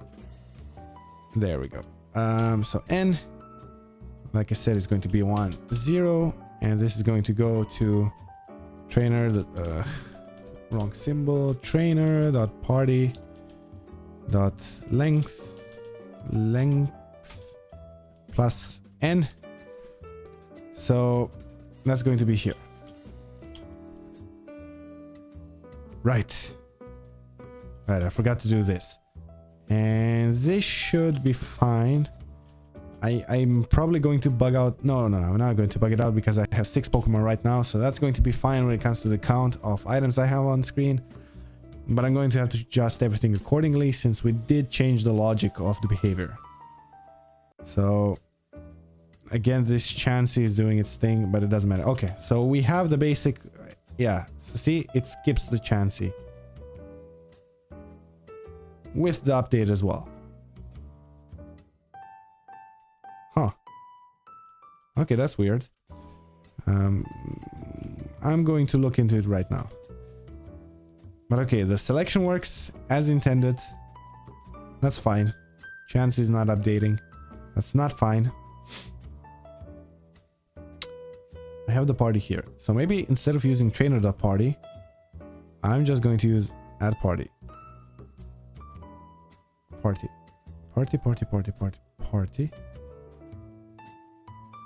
You know what? Hey, this is a tutorial. Trainer party, and we're going to replace it with at party replace all. There we go. Let's see if this fixes anything. So the last Pokemon is not updating. Blue Crown, not Blue Crown, Blue Chrome. Yeah, like Marion said. I think more post-game single-player content is a must. It's cool to fight and catch legendaries, but my thing with that is like, how much post-game is enough post-game? Like eventually the post-game is going to require post-game because you're going to get bored of the post-game of your stuff, and this is not updating either. Yeah, so like, I don't know, dude. When is the post-game? Like I said, when do you need to have post-game of post-game? Oh, I know why this is messed up. Actually, I screwed up here. 2 1. I'm stupid. Disregard me. Where's the n? N equals 2 1. Right. And is equal to 2 1. Okay. That's what was messing it up. So yeah, how much post game is enough post game? I don't know. Like I said, eventually you're going to finish the post game, and then you're going to have nothing to play again. And yeah, like, because whether they extend the post game or the pre-post game, you know, before the Elite Four, as long as they're extending like the playtime, that's in my books, that's completely fine. Who's your favorite gym leader? My favorite gym leader. Let me think. Generation 1. Not a fan of Generation 1 in total. Not a fan of Generation 5.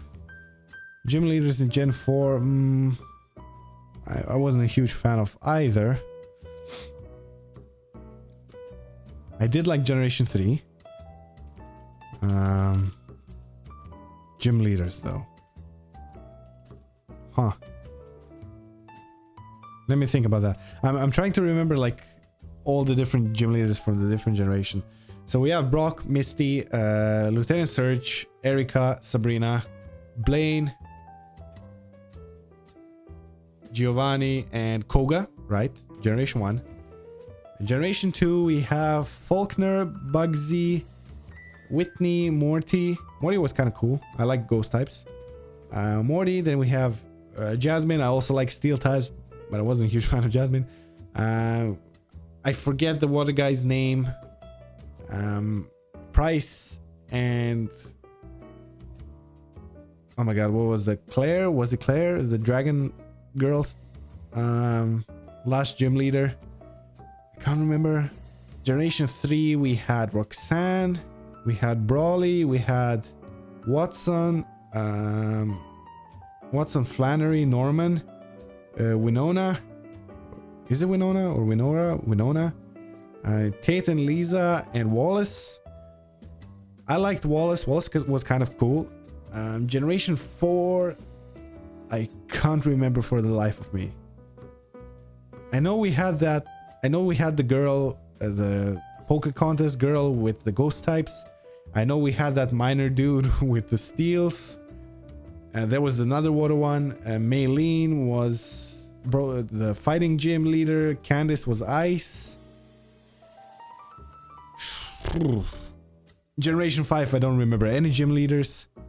Generation 6, I also really don't remember gym leaders much. But I think if I'd had to choose the gym leaders, Wallace was probably my favorite one. I know in Black and White 2 you have Roxy, you have Sharon or Sharon is the first one. You have that bug dude.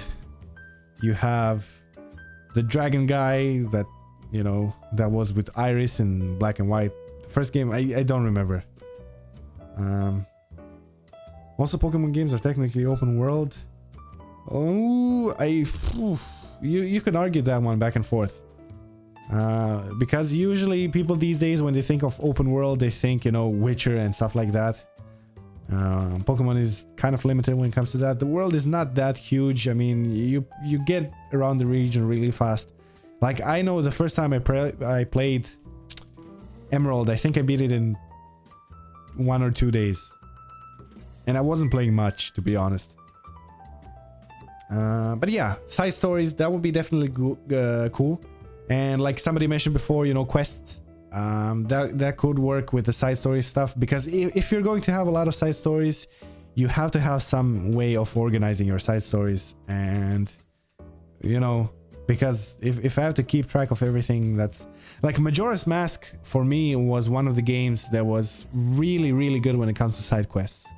The game had a lot of side quests, and they were done really well. And the Bomber's Notebook was really great. I loved filling that thing up when I was a kid playing it. So, yeah, that's definitely something. Yeah, he said my name. Okay, I said your name. Whoop. What is Pokemon Blue Chrome? I'm a newbie. Well, it was a fan game I made a long time ago. I started it out in 2009, I think.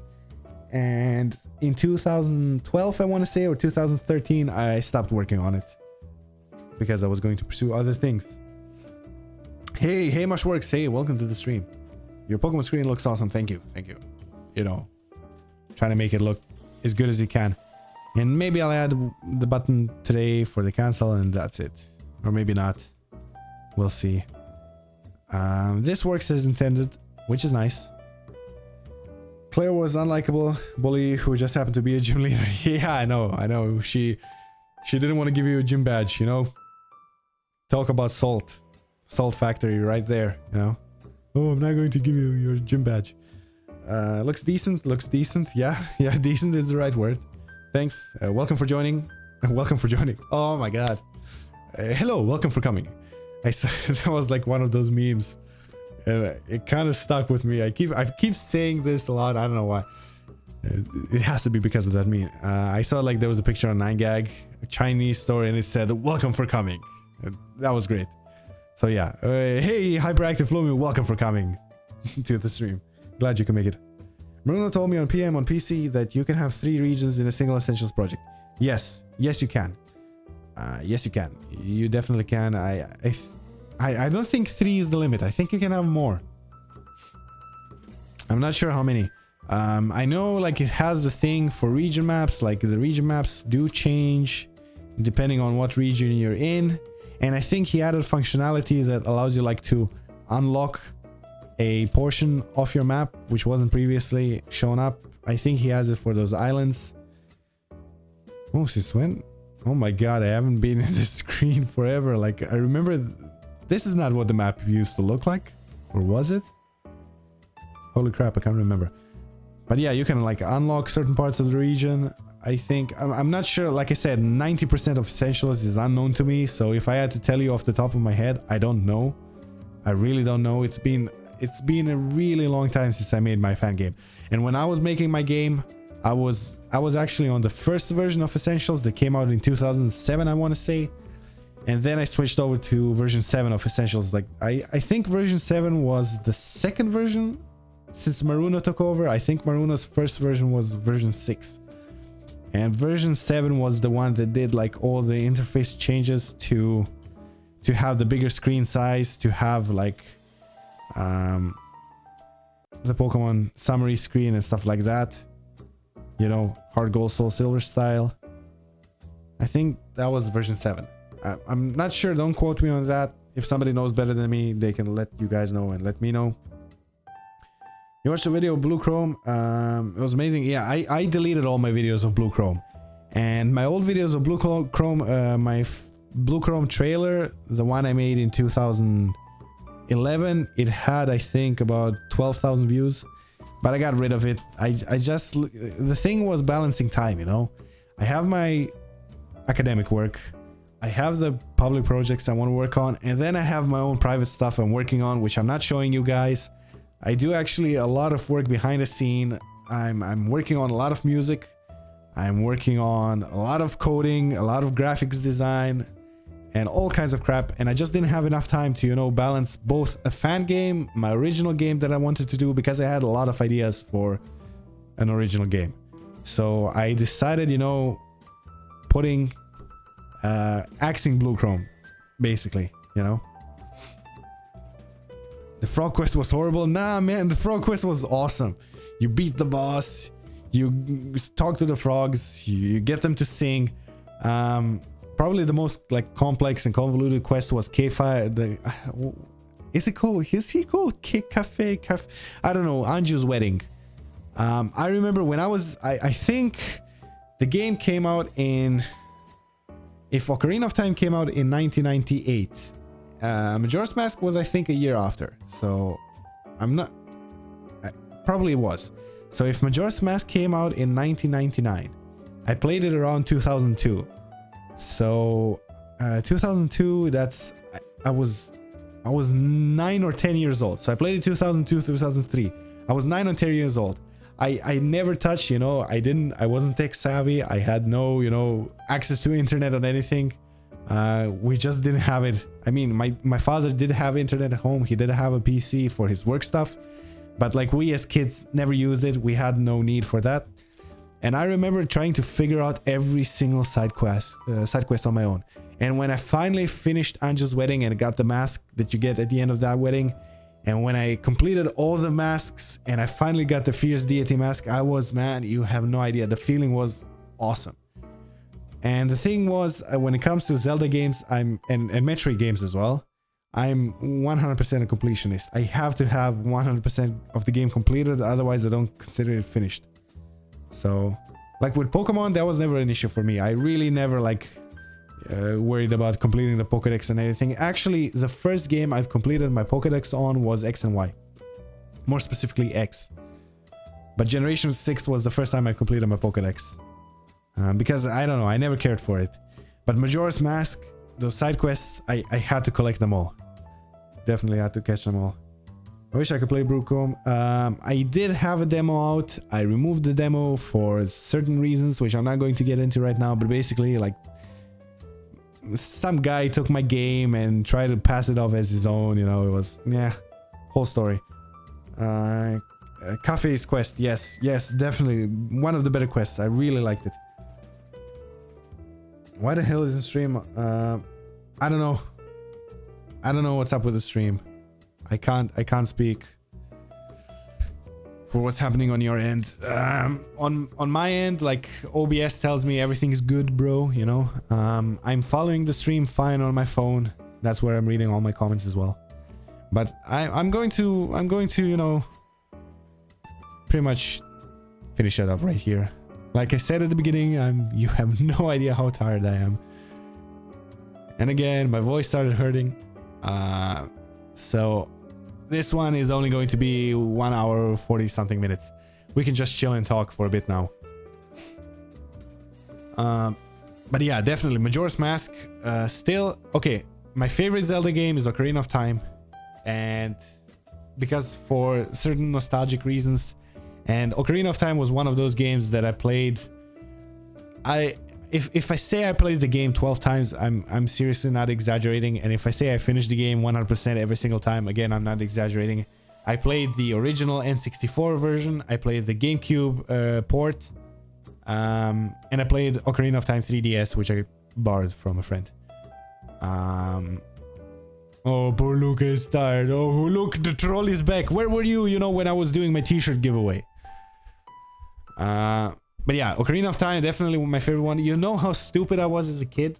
So I was playing Ocarina of Time. My parents bought me a GameCube and a collector's edition Zelda. So it had Zelda 1, 2. And it had Ocarina of Time and Majora's Mask. And it had the demo for Wind Waker. Because Wind Waker... What year did Wind Waker come out? So... Was it 2003? No, but I think 2003 or 2004 I already moved from Germany to Kuwait. Anyway, it was around that time. Wind Waker was brand new and they made this collector's edition which had the demo on. So I started playing Ocarina of Time there and I got stuck on the fire temple and you have no idea for what stupid reason. So there was this one part before you get the hammer to be able, you know, to go through and finish the dungeon. To get to the hammer, there was like this one platform with a door and a key, which was a bit higher and it was like secluded. It was in this like narrow hallway kind of thing, which curved to the right, and it had lava on the floor and it had those chain platforms. And basically the solution was just basically to auto jump from the lower platform to the top one, but I had no idea you could do that.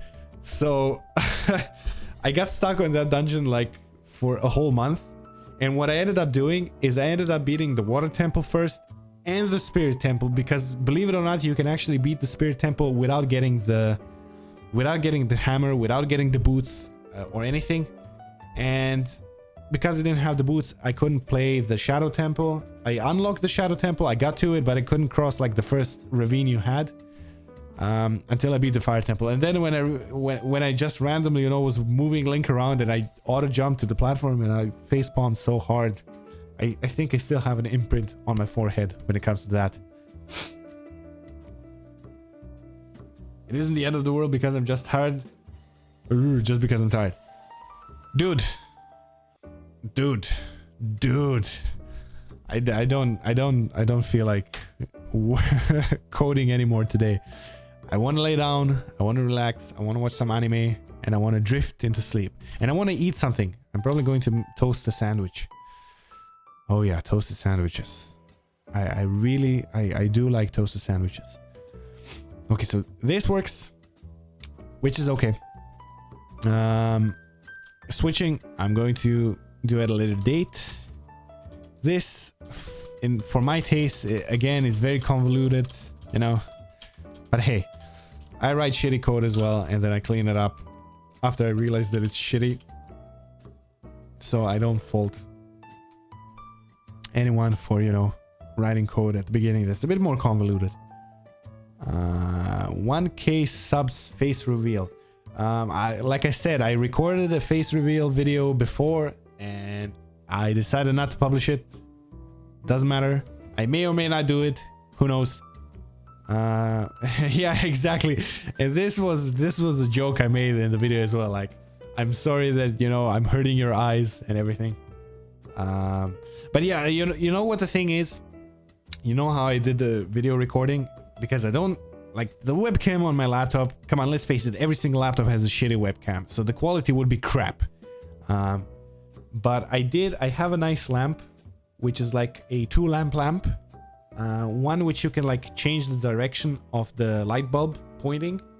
So I put LED bulbs into both the stuff, so the lighting is there. Lighting works fine. My room is kind of it's okay. The place I have all my stuff at. I have a tripod, so what I did was I hooked my phone onto my tripod, and I did screen mirroring on my laptop, so that I could, because my phone was facing me, of course, with the camera, I couldn't see the screen, so I didn't know if I was, you know, on screen properly when I was pointing with my fingers, you know, to the sub button, to the likes button, blah blah blah blah blah blah blah. So screen mirroring works really nice. I actually think that's dope, a dope solution, which I found online. So that's cool. I may do it later, but I'm 100% certain, because the screen mirroring is done over AirPlay and it's really laggy. It's really laggy when you look at it. So I'm not going to do like a live stream face cam kind of thing, because that would just be choppy frame rates, and you know, we do care about the quality on this channel. I do want to, you know. But yeah, face reveal, do you really want to see that? I don't know. I'm not convinced. You know, I do my face reveal and then I get like minus 400 subs on the day. Well, now's a good time to take advantage of Nintendo Switch portability and look at, well, yeah, if I had a Nintendo Switch. No, I'm not that, when it comes to the Nintendo Switch, I'm not that hyped.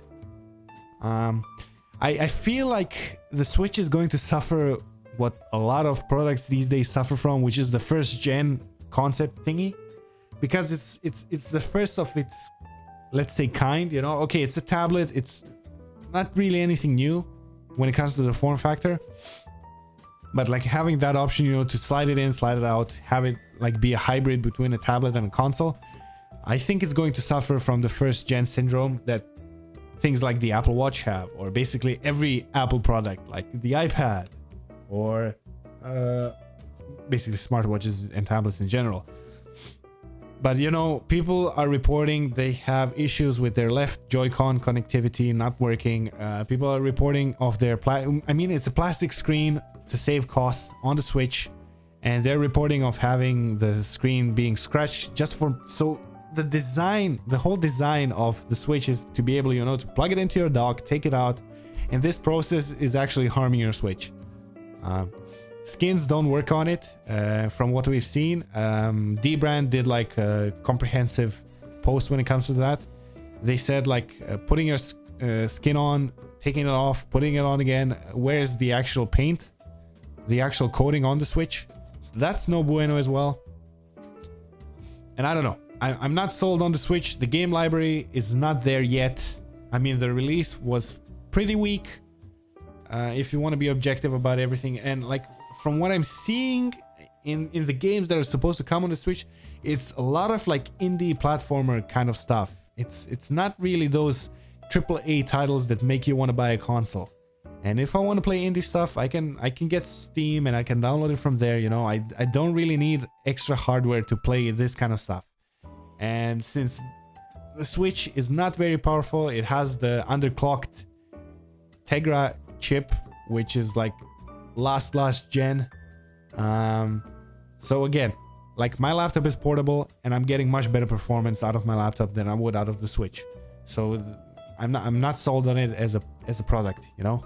As a console, it doesn't sound like a steal for me. I'll make you a 3D Pokemon MMO with online capabilities engine in exchange. Yeah, I mean, sure, you can do this. I'm not sure if I'm... Yeah, I guess... Sure. If you ever feel like doing, you know, a 3D online engine, 3D Pokemon engine with online capabilities, I'm not going to stop you, you know. If you ever feel like adding, you know, online functionality for Essentials and, you know, adding custom cool new features, you know, have online stuff in Essentials, I'm not going to stop you, you know, everybody's free to make their own. Oh, by the way, Relic reboot, and I'm going to ask the moderators if I can do like a video update when it comes out. But Relic Castle is looking really dope as a site right now. The reboot, like they're adding tons of new functionality to the site, and it really kind of inspired me to move my projects back into, I mean, not projects, but like my download sites and information stuff, because I was in Threads. And then I got fed up with PC and I moved to my own website. But this was kind of a problem with communications because people had to email me or, you know, send me messages over YouTube. And I already ranted about how YouTube is crap at keeping up with notifications. But Relic Castle is looking really dope. I wrote a new thread for EBS and the title screens. And I wrote them in nice div CSS tags. So it looks just like it does on my website. It scales for your resolution. So that's nice. And for future references, whenever I'm going to, you know, release a new resource, and I'm going to basically make a new thread on Relic, and I'm going to make the interface of the thread, you know, fancy and everything. The thread kind of inspired me. And also what I've done, you can actually see, that's why Relic Castle is so cool at the moment. They've also like given me a special link for EBS, so you can go to reliccastle.com/EBS. So I have my own like private thingy, like, ooh, that's super hype, and it's really cool. It's really cool. I'm really thankful to Dio and all the moderators at the site. Thanks guys for having me, for featuring my content so prominently. I really do appreciate it. I really do appreciate it. And basically I've also added like some people were asking for direct links to the scripts, because everything is now bundled with the UPI, you know, for easy installation and keeping everything up to date automatically and whatnot. But I've added pastebin links for all the scripts, so you can actually find direct links to my scripts if you want to take the scripts, and if you just want to look at my code, if you want to, you know, look at what I've done here and everything, you now have the option. Everything is on pastebin. I'm going to do this for the future. Look at this. Blech. Where's the space? Where's the spacing on this? See? Old code. But yeah, you can definitely now take, even without installing EBS and all the stuff into your own project, you can look at my code, which I think is good. Did he actually notice my sarcasm? No, man. I didn't notice your sarcasm. What sarcasm? Is that something to eat? I hope third parties follow through their promises and make a port on the games onto the Switch. It'd be really nice to see Overwatch, Marvel. Yeah, I'd also, you know what I really like on the Switch? I'd like a full Injustice title. Injustice 2 is coming. I don't know if it came out already. Maybe it might have come out already. Probably like towards the end of March. Maybe it's already out. But definitely, you know, Injustice, I think is one of the dope games. And I would like to see it on the Switch, because the Switch does have this appeal of portability. No other console have it. But then again, it does have this great Nintendo tradition of having shit battery life. The Wii U controller, the Wii U gamepad, should I say, had awful battery life. It was a terrible experience to use. I really hated it. Whenever I played it, like, my gamepad lasted for about 2 to 3 hours before I had to charge it. And the way we had our TV and Wii U set up, I couldn't just, you know, plug it in and continue playing. I had to actually stop playing the game. And like when I was playing Wind Waker HD, it was just a crap experience. The Wii U gamepad, in my opinion, added like no functionality, and that's why Nintendo axed it. It wasn't very popular, obviously, from the sales. You can eat it, but you must suffocate because of how dry it is. Ha ha ha ha. I see what you did there. Oh, what else is there to say? Ooh, look at it. Ooh, hype. Oh, who knows? I might release soon. It's, what is it? 11 p.m. That's okay. That's okay. The conversion thingy I've added. I forgot to add like the stuff for eggs. So now you can have the eggs. I don't know if you've seen it. But in the graphics, battlers folders, eggs get like in their own stuff. I pushed out an update recently as well for fixing some of the stuff I had. Like, there were issues in EBS that have been there for at least a year and nobody reported it. And I found some things by accident and some people reported, like with the 4.0 I think with the 4.3.3 update, I broke double battles. And I didn't get any reports until like a week ago. So I don't know what you guys are doing, but you're not testing the game as, you know, as expected. What I'm especially excited for is be able to look into your code. Yeah. I mean, my code is open source. It's there for you guys to enjoy and do whatever. I am really satisfied with the way I've set everything up. So, you know, the plugins get their the settings, like the plugins, the individual stuff gets their own settings script, which is much nicer. It's much easier to see because I have no idea. When you tell people, oh, you gotta go into scripts, they go like, oh my god, scripts, no, I can't do scripts. So before, I used to have all the settings configured at the top portion of the Elite Battle script, and nobody was finding it. People were like, oh my god, how do I change blah blah blah blah blah. And now I've put it in the settings. Nothing is there except, you know, the configuration constants, which I've, you know, you can see that I've added a lot of details when it comes to this kind of stuff. So it's there. That's nice. I've moved all the common functionality I use between the different scripts. I've moved them into the updater one, which is also really nice. Everything is self-contained, which is good. So I don't need to have overlapping functions when it comes, because if you just install the title screens, it's going to install the updater as well. If you just install EBS, it's going to install it. So you're going to end up with the updater, whether you like it or not.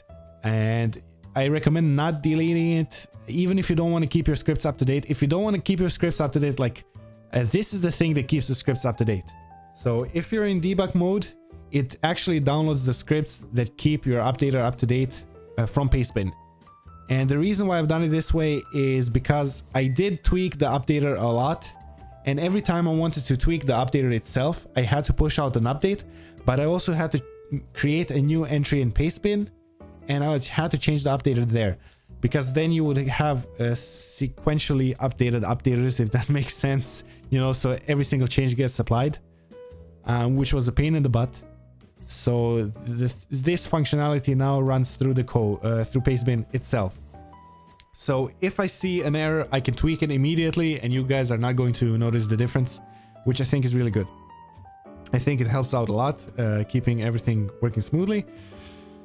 I have functions for checking essentials versions, blah blah blah blah blah. I have the script encrypting, decrypting.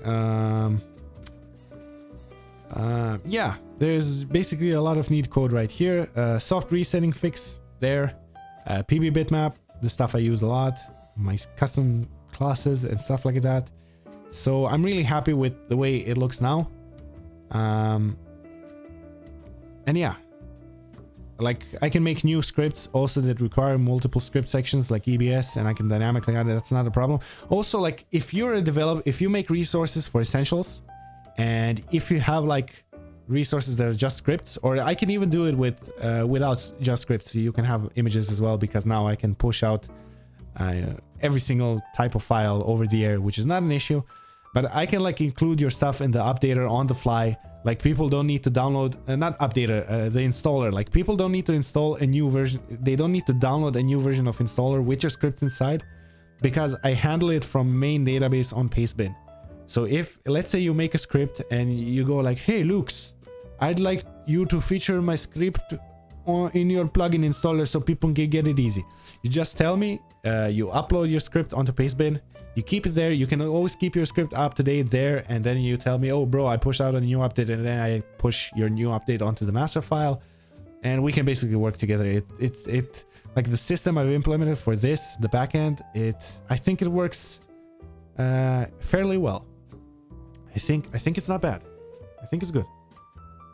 What was it saying? You can eat it, okay, dry. I'm especially excited to be able to look at. Okay, yeah, you read that? Man, Injustice 2 needs to be on the Switch too. Yeah, exactly. I find JT cute when people say PBS is scripting. Same. No, you know what I find better? You know what really? I love it when people go. Let me actually go in here. Automatic scene switcher. Stop this for a moment. So I love it when people go, oh my god, I'm scripting, and then they go into the event editor and do like show text, and then they go like show choices. And then look at me, I'm scripting. No, dude, that's not scripting. That's not even related to scripting. But it's okay. Whatever. But yeah, PBS, editing PBS files. Come on, man. That's just, you know, using essentials. Maruno is working on the compiler end of the stuff, and this was another thing. Like when I was doing something like a secret feature, which I'm not going to spoil, I noticed that the compiler has like, look at this here, PB message types. Yeah, right. See, right, this like the compiler actually generates new code which is not present in your scripts. So it reads from an external file, which I think is, if we go into essentials, if we go into data, I think that's this right here, constants. I may be wrong. I think I'm not. Yeah, so it like creates a new RX data, and it puts a lot of new script inside of here, which, you know, look at this PB ability. Like, see, if I wanted to make a plug and play thing that changes your abilities names, like this function on the go, I couldn't just plug it into my thing right here because it doesn't exist at the time I'm going to override it, which is really bizarre. So yeah, the more you know. Essentials, actually the compiler writes new, it pretty much writes new code for you. I'm curious. I would like to know why Maruno like did it this way. I mean, I don't see why these functions should be like written dynamically in code. I don't understand, but I'm sure there's a reason for this. But it's weird. In any case, it's definitely something on the weird side. You're working on a waifu script? Did I read that properly? Waifu script? I think you misspelled waifu. I think it's W-A-I-F-U. You know, as in waifu, as in Makise best girl. Glavash, are you here? Are you here? Makise best girl, am I right? Am I right? Yes, I am. We can actually take some time to appreciate best girl. Let's go into my wallpapers. Oh yeah. Oh yeah. Let's appreciate best girl. Come on. Come on, bro. You know it's true. And then I got some other wallpapers. I have been like playing around with some dual monitor setups for wallpapers, since I am using two monitors, and it kind of looks cool. And I really do like the Breath of the Wild wallpapers. I have to show it. Like, this is my favorite one. Where is it? This one. Oh my god, this is so good. Look at this. Beautiful. I love it. Yeah. Makise best girl. Confirmed. Confirmed. Yeah. I knew that I made my own TXT file once. Yeah. Yeah. So it's kind of weird.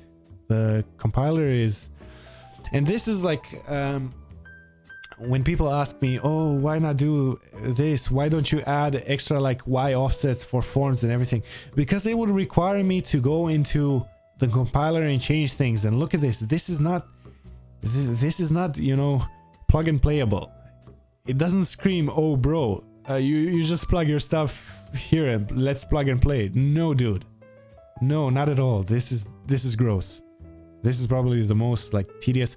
And when Maruno says that it was a pain in the butt getting like a new, because I can probably spoil it because he said it on Twitter as well, but the new version of Essentials is going to have a self-contained TXT files in the PBS for all your Pokemon forms.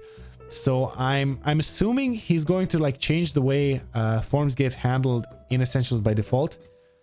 So multiple forms, I'm assuming, is not going to be a thing anymore. So he might change some battle logic as well. So I might need to update EBS for version 17 as well. So this might not be a thing. Same thing with Mega Evolution. Maybe with Shadow Pokemon. I'm not sure how Shadow Pokemon work. Again, I wasn't like big on Colosseum, and I haven't played XD at all. But yeah, multiple forms. He basically confirmed that you're going to have form specific everything in your PBS files. So this is also going to include Y offsets. And I do have it like, because EBS used to have compatibility with the Gen 6 project, and the Gen 6 project does allow for Y offsets depending on the form. And this is what this little function here is for. Where is it? Let me find it right here. Okay, so it takes the form offset Y if there is a form offset Y value defined for the Pokemon. And the Generation 6 project, if I'm not mistaken, did include it inside of like a new parameter on multiple forms right here. But this is probably everything here is going to get changed. Don't quote me on that. Again, Maruno didn't show us anything. He just teases stuff. But he did pretty much confirm that you're going to have a new TXT file for forms and everything. And man, I feel for him because, like I said, this compiler looks trippy as hell. So I'm pretty sure he spent a decent amount of time getting everything to work, because now he had to like offset the proper data and get it to compile into the proper data and get it like used inside of the objects, you know, Pokeball, Pokemon. Where is it? It's not here. It's right here. So yeah, I'm pretty sure he had a dope time with it. Careful, man, you might get into some flame wars with people who don't agree with who your waifu is. I don't care. Maki's the best girl and that's it. There's like all those people on the Saber bandwagon, like the Saber lovers, you know. Maki is definitely better than Saber. Saber is never going to be #1. For all you guys. Because I know a lot of people in real life who are like really hyped when it comes to Saber, and Saber, nah man, Maki's the best girl. Oh yeah, the Nightmare warned me about. Yeah. Oh, it's an American version. I had no idea this exists. I only know of waifu and husbando. So yeah. You know, like Putin said, no waifu, no life. That's a legit quote. He also said Maki Kurisu, best girl, Kuristina, celeb 17, hentai shoujo, best girl. So what else do I have to talk about here? Not much. I'm guessing not much. When it comes to the other stuff, yeah, you've pretty much seen the stuff I've done. I don't know if I've shown you. I did push out a new entry animation right here, and maybe I have it, and I'm probably going to leave it at that when it comes to the stream, so the chat is up and everything. But I did make a new animation via sequence, like the trippy Sun and Moon animation when you're fighting Luzamin in her final mother form or whatever it's called. It kind of looks like this. Oh yeah, it's got this trippy hue changing distortion thing. It goes like wormhole as best as I could, and then it has these weird colorful particles, and everything gets colored and calculated through code, so you don't need to worry about that. But yeah, that's definitely like the last thing I was working on when it comes to animations. Wait, Luca, what am I working on? I was working on my party screen, this concept. I was doing this, and I did this part, and I did these in the background, and that's it. And now I'm doing nothing. Just talking about random crap, you know, who best girl is, even though everybody knows who the best girl is. How is that even an argument? Glavish can back me up. He knows the stuff. But yeah, any other guys you have? Any other questions you guys have? Let me know. And that's pretty much going to wrap up the stream. Again, I'm going to advertise the Discord if you guys would like to stay in touch. If you haven't already, seriously, Discord is probably the best chatting and voice everything app in general. Like, the voice chat is pretty phenomenal, I have to say, because I'm getting no time delay. I'm getting like crisp, crystal clear quality. I use WhatsApp a lot and I use Viber a lot because my family doesn't live in the same country as I do, so we do cross communicate like that. And it's crap. The audio quality is terrible. It keeps disconnecting. It keeps, you know, falling down in general. And when I voice chat over Discord with my brothers, it's, you know, it's beautiful. It really is. Discord is definitely the best text voice chat client ever. So I definitely, you know, and keeping channels, maintaining channels, like as somebody who has a channel there, it's very, very easy to use. So definitely, man, definitely. If you don't have Discord, I would highly recommend it. Throw Skype in the trash. I don't know if Windows Live Messenger even exists, but you know, get rid of that stuff. Come on, no time for you. I still think you misspelled, dude. Like I said, spelling matters, grammar matters. There's this nice saying which I really like: grammar. The difference between knowing your shit and knowing your shit. Yeah. Your boy Guzma, your boy, full spelling. Even though, look, like I was kind of edgy and I did capitalize the boy, so there you go. You can't have everything. Definitely. Are you hyped for Attack on Titan Season 2? Okay, so this is my thing. Allegedly, according to one of my friends, Attack on Titan Season 2 is only going to have 12 episodes, while Season 1 had 25. Also, allegedly, from what I've read online, Season 2 is not going to follow the manga precisely. So they're going to have some original content. And given WIT Studios' latest track record with Kotetsujo no Kabaneri, which was, in my opinion, it started off great. The first 2 episodes were probably the strongest episodes I've seen in anime in a long time. The characters, like the main characters, both the female and the male characters, the main ones, in episode 1 and 2, they were hardcore as fuck, man. They were great. And then they messed everything up. Like episode 3 was shit, episode 4 was shit, everything was shit afterwards. And I'm sorry for those of you who like the show, but it's seriously, for me, like everything went downhill after the first 2 episodes. I was in a WhatsApp conversation with one of my friends when episode 2 came out, and I was telling him, oh my god, the thing this guy said. I'm not going to spoil, you know, the entire series in case somebody wants to watch it, but like episode 2, man, the final scene of episode 2, I creamed my pants. It was really intense. It was really intense, and I really loved it. And then episode 3, episode 4, and then by the end episode 12 came out. I was like, please just get this stuff out of my face. I don't want to watch it. And that's like WIT Studios' original work. They were kind of going Attack on Titan-ish when it comes to the art style, when it comes to the general storytelling and everything else. And if they take season, like, there's no doubt in my mind the season 2 is going to have great animation and everything. From the trailers we've seen, it looks dope, man. Beast Titan, I can't wait. But still, I've lost a lot of faith when it comes to WIT Studio, and especially like the hype around Attack on Titan died. It's 4 years late, man. The hype was huge after the first season, and then they didn't capitalize on it. They just... But okay, the manga was slow, so I get it. They wanted more content to work with. But now, you know, 4 years later, we have a lot of other good anime people are hyped for. Like Boku no Hero Season 2 is coming out. Haikyuu finished its 3rd season. One Punch Man Season 2 is supposed to come out this year. What else? We have Steins Gate Zero, which is supposed to come in 2017. We have 3 freaking Fate movies by Ufotable coming out. We have Fate Extra Last Encore, or what's it called, by Shaft. We have Fate Apocrypha by A1 Pictures. So there's a lot of Fate content coming out. And my friend, I bet he's like rock hard when it comes to Fate right now. Which is okay. I like the series as well. What else? Yeah, there's a lot of like hype around other things which are coming out this year. And definitely I'm really hyped for the spring season. I didn't like the winter season. I wasn't a very huge fan of the stuff there, because I'm really not into those moe slice of life anime, you know, cute girls doing cute shit and nothing really happens on screen, and bleh. It's not my cup of tea, so I don't like watching that stuff.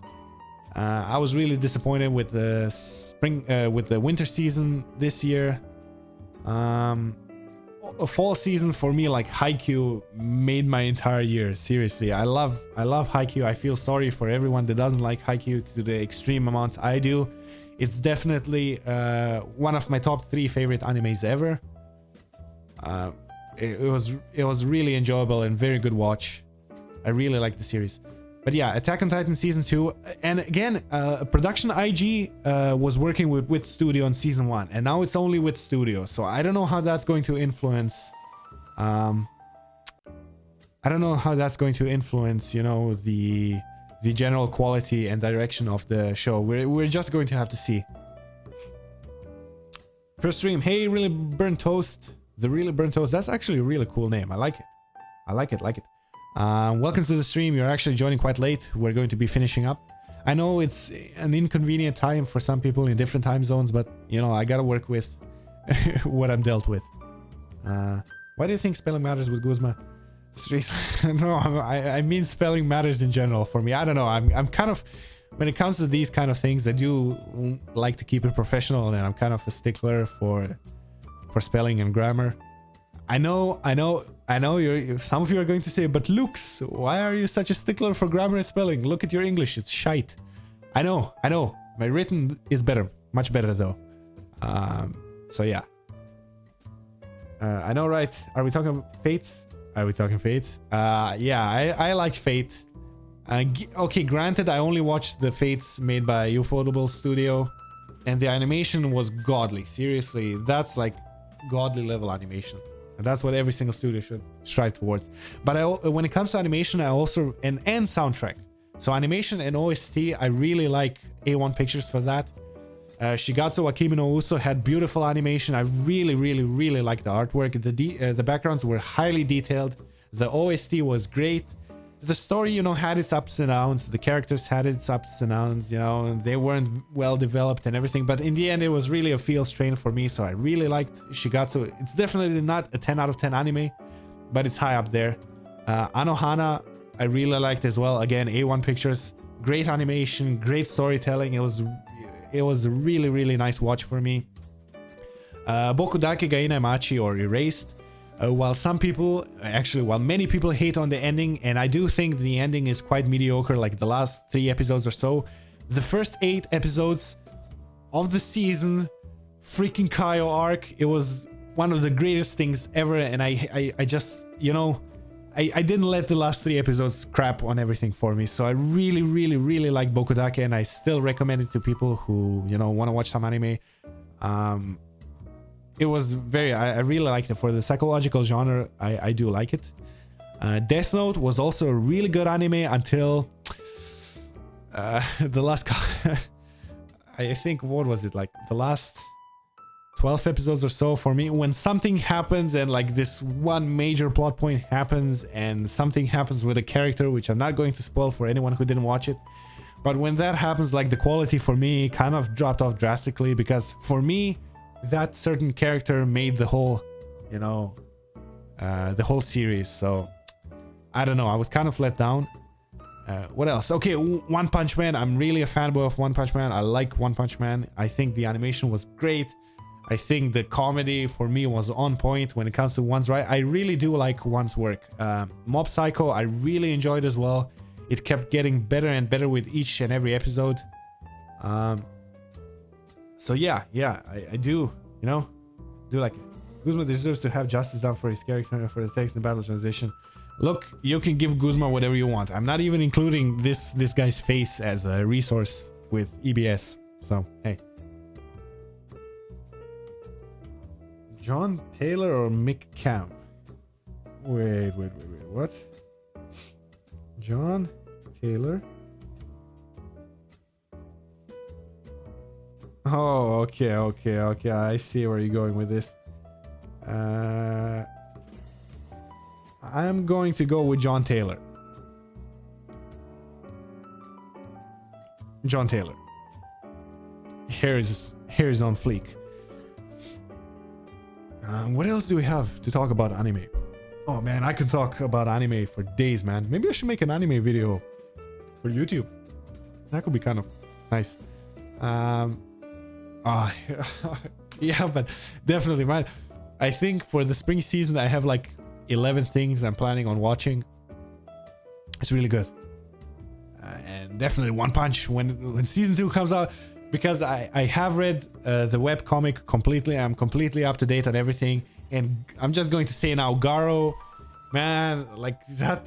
Oh, it's going to be so good when Madhouse animates it. It's going to be so good. I can't wait. It's, ooh. Definitely, man. Definitely. One Punch Man season 2 hype. Steins Gate Zero hype. Monkey Say Best Girl hype. Fate hype as well. Attack on Titan also hype. You know, I'm just glad I get more anime to watch. And it's rarely okay. Now I'm going to go into serious ranty talk. Like, rarely have I ever watched an anime that really like pissed me off. Like, incredibly pissed me off. Even though Kotechijo no Kabaneri, for me, like, what they did with the characters and the whole story in general was terrible, and I didn't like the anime, I still can't say that the anime pissed me off. And I can't say that it, like, offended me. I found it offensive watching. And Sword Art Online is another thing I'm going to bring up. Like, I like the first 3 episodes of SAO, and everything else for me was kind of crap. I couldn't, like, the fishing episode. Seriously, you guys are about to die and you go on a fishing expedition? No, this is not a moe slice of life anime. I don't want to see this. But yeah, SAO was not my cup of tea. The animation was superb. The OST was superb, but the story was just, and the characters, like, for what they could have been and for what the anime could have been in general, I felt it was very lackluster.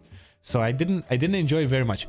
But Dragon Ball Super, holy crap, it's the worst thing I have laid my eyes on. They took it's not just that it has bad animation. The animation is terrible in Dragon Ball Super. Even the stills are terrible in Dragon Ball Super. The OST is really mediocre. The voice acting in Japanese, it has always been bad, but it's like they've taken it to a next level. The OST is so crap and not OST, the voice acting in Super is so crap. And then the worst possible thing they could have done, they've taken the entire lore of DBZ, they've taken all the characters, and they've pretty much just taken a huge steaming dump on everything. Vegeta became a complete twat. He's like, what the fuck, man? The character is awful now. They pretty much cut off Gohan's balls. He's useless as ever, but now, oh my god, we're going to hype him for the next tournament, and we're going to hype Kuririn. Kuririn is now going to be super strong, and we're going to give spotlight to all these, and we know the power levels have gotten so out of hand. Like Super Saiyan God Blue, Super Saiyan times 10 Kaioken. What the hell are we even talking about? Like, you can't tell me that you're seriously going to give Krillin an episode where he's going to be badass, because you have Goku, who, like, he's apparently with Kaioken, he's so fast, time doesn't have any influence on him. That was like the way they explained him beating Hit. It was, oh my god, it just, everything about it is so bad. It's so bad. And then they take like old lore, like the Potara earrings, and completely nerf everything. They make it stupid. They give like these half-assed explanations for everything. The characters are so bad in Dragon Ball Super. The action is terrible. It's a shonen, and the action is probably the worst part of Dragon Ball Super. If you watch Battle of Gods, or if you watch Fukatsu no F, it was, the animation was good. It was really good, and I like those movies, and I was really hyped for Super. And then I start watching it, and it's like, what the hell, man? What have you done? Why is the story so shit? Why, oh my god, why are the characters so crap? Why is Vegeta such a little bitch? I don't know. I keep watching Dragon Ball Super every single week, even though, like, every time I finish the episode, I just want to, you know, end the day, go to sleep, not do anything. But I still watch it so I can shit on it as much as I possibly can. I want to keep up to date. Oh, but it's, oh my god. I'm sorry to all of you Dragon Ball fans out there. I am a Dragon Ball fan myself. I've played a lot of Dragon Ball games. I grew up on Dragon Ball. Like, Dragon Ball, when I came home, when I was still in Germany, when I was just a little kid, 10 or so years old, we would come home. RTL 2 had Poquito TV. You'd had anime from like 12 p.m. to 4 p.m. and it was, you know, all the big shonens as well as some niche stuff. We had Detective Conan, Pokemon, Digimon, Yu-Gi-Oh!, Dragon Ball Z, One Piece, Inuyasha, you know, all the stuff you'd like to watch when you grow up. No, Fairy Tail wasn't out then. Never mind, Fairy Tail was 2011, I think. Anyway, I didn't watch it. But yeah, like, I grew up on Dragon Ball Z, you know, power levels, going Super Saiyan. It was like, it was not just a meme for us, it was a way of life. And I'm not exaggerating, it was a huge deal. And then, you know, after all this hype, oh my god, Akira Toriyama is coming back with the Dragon Ball series after 18 years. The thing hasn't been worked on. There was no main series for 18 years. And then they produce Toei Animation should burn. They should burn the studio down to a crisp. It's an insult. if it was my work, if I was Akira Toriyama and they were producing my work half-assedly like that, seriously, I wouldn't. I would sue them, because this, in my opinion, it's one of those animes that is completely unwatchable. Seriously, I don't like it one bit. And I keep reading like reviews, like everybody's saying, oh my god, Dragon Ball Super is still going strong. Oh my god, Dragon Ball Super is so good. Dude, are we watching the same thing? How can I go on Mal and see a review that gives Dragon Ball Super 10 out of 10? 10 out of 10? Are you kidding me? 10 out of 10? I didn't even give Kimi no Na wa 10 out of 10. And I did watch it. Kimi no Na wa, great movie. I loved it. Visuals were beautiful. Visuals were really beautiful. Soundtrack was on point. The characters were really likable. Very nice. It was a touching story. But I felt like it was overhyped, man. It's the top listed anime on Mal, and why? He's been talking anime for like an hour, isn't he? Yeah, I think it's been an hour. No, actually, it's been 45 minutes. Last time I checked, it was 10:45. Dude, anime, you want to go for an hour more? You want the stream to continue? You guys are complaining that I'm not streaming. Oh, he's sick. Oh my god, he's tired. Blah, blah, blah, blah, blah.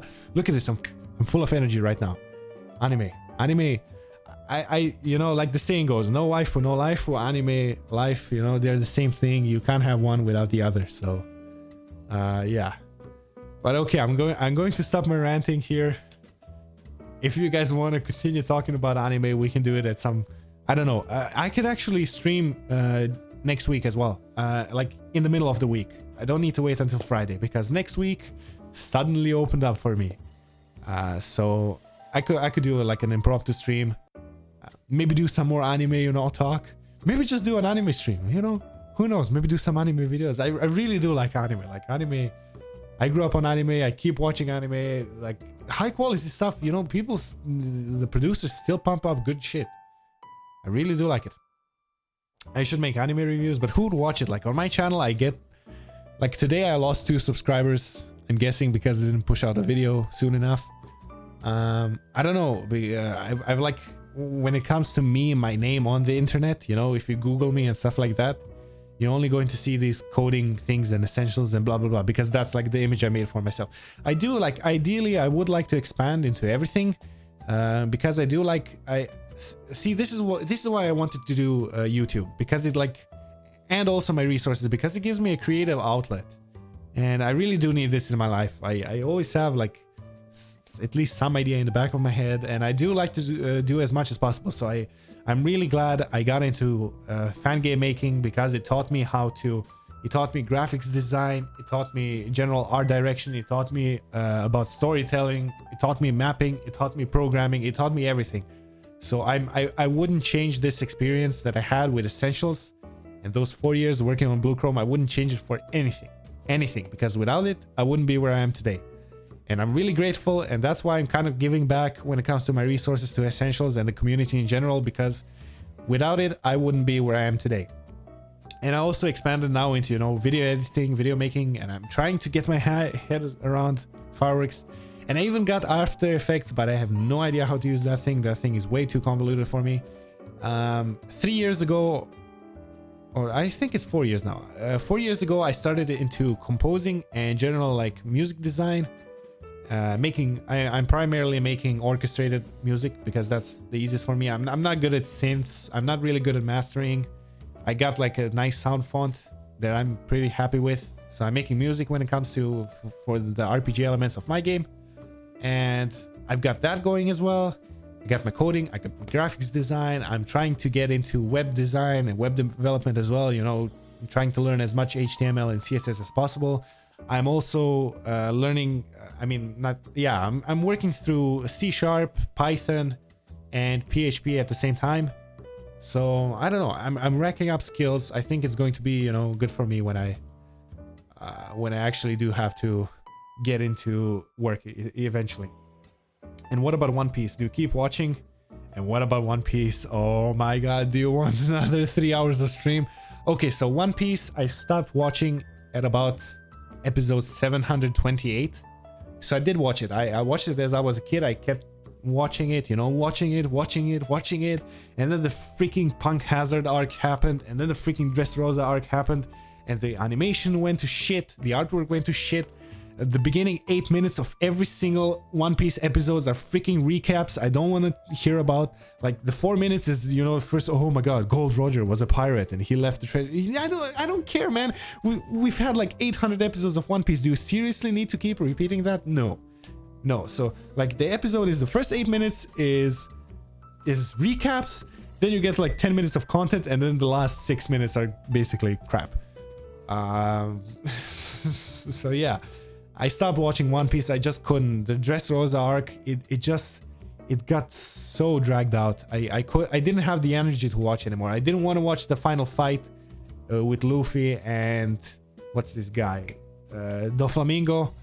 So that's where I stopped, and I said, bro, no more One Piece, and I don't regret it. Attack on Titan, now that was something the first season came out. Yeah, it was definitely hyped. It was one of those, you know, you could tell they had a bizarrely monstrous budget when it comes to animation, because like Mikasa's abs, they still make like the guys at my gym jealous. So it's definitely JoJo's Bizarre Adventure. No, I haven't watched it. I don't know if I'm going to watch it. I'm not too huge into shonen, you know. I'm not a huge fan of shonen. One Punch Man set right with me because it was more of a parody of the shonen tropes, so that's why I liked it. But I'm not a huge fan of shonen, so I don't think I'm going to watch. I know JoJo's Bizarre Adventure is like over the top and stuff like that, but I don't know if I'm going to watch it. I'm not against weird stuff. Like I watched the Monogatari series by Shaft, and I really enjoyed the Monogatari series. For some reason, this, like, it was, in some cases it was really messed up and really weird with its fan service and everything else, but I don't know. I really liked it for some reason. I agree with the animation, but I don't know if it's nostalgia. Yeah. Well, the One Piece manga is still, I think it's the most sold manga ever. I think it's the best-selling manga ever made. If I'm not mistaken. And there's definitely a lot of fans, and I do feel the nostalgia as well. And I do, like, for me, One Piece, I'll tell you my favorite arcs, and these were like, at the time I was watching some of my favorite arcs in anime in general. The Alabasta arc with Crocodile, that was freaking awesome. The Water 7 arc with Robin and Rob Lucci, man. Rob Lucci was freaking, and Luffy like going gear second for the first time. That was really hype. And then of course the Marineford arc, that was like the peak for me, the peak of One Piece. And then they had a huge amount of potential for the new world, and it just like, I don't know, I felt like the quality of everything just, you know, it just went somewhere. I don't know where it went. Give it back. Have I watched Erased? Yes, I did mention Erased. Bokudake ga Inamachi, for those of you who prefer the full Japanese name. But yes, I did watch Erased, and even though it's getting a lot of crap for the last 3 episodes, I really love the show. The Kaio arc was fan-freaking-tastic. I loved it. It's good, sure. I hate it. What do you do for a living? Currently, I'm not employed. I'm a full-time student. So for a living, I don't do anything. This is funny. Oh my god, I make so much money off of YouTube. No, not really. I have, like, collectively, since I've signed up for the YouTube partnership, I've made $10 in total. And I can't take these $10 into my PayPal or wherever, because I need to reach a threshold of $70 first before I can take money monthly. So there we go. I get nothing. But yeah, full-time student. No, I'm not a NEET. I'm technically in education, so I'm not a NEET. JoJo has high production values. Every 10 episodes, there's a completely brand new intro. Yeah, from what I've seen as well, the animation, like, they definitely don't, you know, they don't hold back when it comes to that kind of stuff. I think I read somewhere that Attack on Titan manga sales beat One Piece. Like I said, I'm not 100% sure. The last time I've checked, I think I've checked it on Wikipedia actually, and the last time I checked, One Piece was still the top selling manga of all time. How old am I? I'm 23. I sound 30 years old. Thanks. Yes, it's my deep Croatian voice, you know. We Croatians, we have this very deep voice. No, I'm 23 and my baby face gives it away. I'm serious. I don't have facial hair, proper facial hair, you know. I have these pubes on my face which I keep shaving off. Yeah, I'm 23. And yeah, 10 euros a month. No, it's not 10 euros a month. It's $10 whole. Like, my whole earnings from YouTube is $10, which I can't get into my account. So I have $0 from YouTube. But like, again, I'm not doing this primarily for the money. Of course, the financial incentive would be nice, like with all things in life. But I mainly do want to get into like this content creation thingy. I do want to grow like a subscriber base. I do want to grow an audience. You know, give my channel some recognition and stuff like that. Did I watch ReZero? Yes, I did watch ReZero. ReZero is a weird one for me. The more I think about it, the more I hate it. But I did enjoy it like up until episode 17, I think it was. I really liked it up until episode 17, and then I don't know. Wasn't like the ending, like with what they were supposed to do in the light novel, they kind of copped out on the ending. I don't know if you know. So I'm keeping this stream spoiler free, so I'm not going to say what happens at the end and what's supposed to happen at the end. But like the ending that was supposed to happen in ReZero was way better. But you know, they had to keep the Rem train going on, you know, Rem best girl, Rem ultimate waifu. Oh my god, no. Okay, no. You loved it up until episode 25. Yeah, I can understand. I can understand why. Like, the ending was very... to me, it felt like forced, you know? They kind of wanted to... Oh my god, exact. But the episode 25 was like, oh, let's force this ending between Emilia and Subaru, and let's... Oh my god, let's ignite this train, let's... Come on, that's not... It really felt like a cop-out. It really did. It kind of makes me sad. But yeah, it started off really hardcore, you know, gory, and I really like that. And like the introduction of Beetlejuice or Beetlejuice. I mean, I think they wanted to say Beetlejuice. Have I watched Bakuman? No, I haven't watched Bakuman. It's definitely on one of my lists of things I do want to watch. I do want to watch Bakuman. All 3 seasons. I think there are 3 only. But yeah, I haven't. Solid hour about just now. 3 more minutes and then solid hour. Yes. Yeah, they wanted to end the series like... I don't know if White Fox is planning, like, because there's still a lot of content in the light novels. And if you think about it, there's like a huge amount of plot points, plot holes in ReZero. Like, they didn't explain 80% of the stuff. Like, we don't know anything about the role selection process. We don't know what the thing is with the... What's this clown face guy's name? Like, the thing with Ram?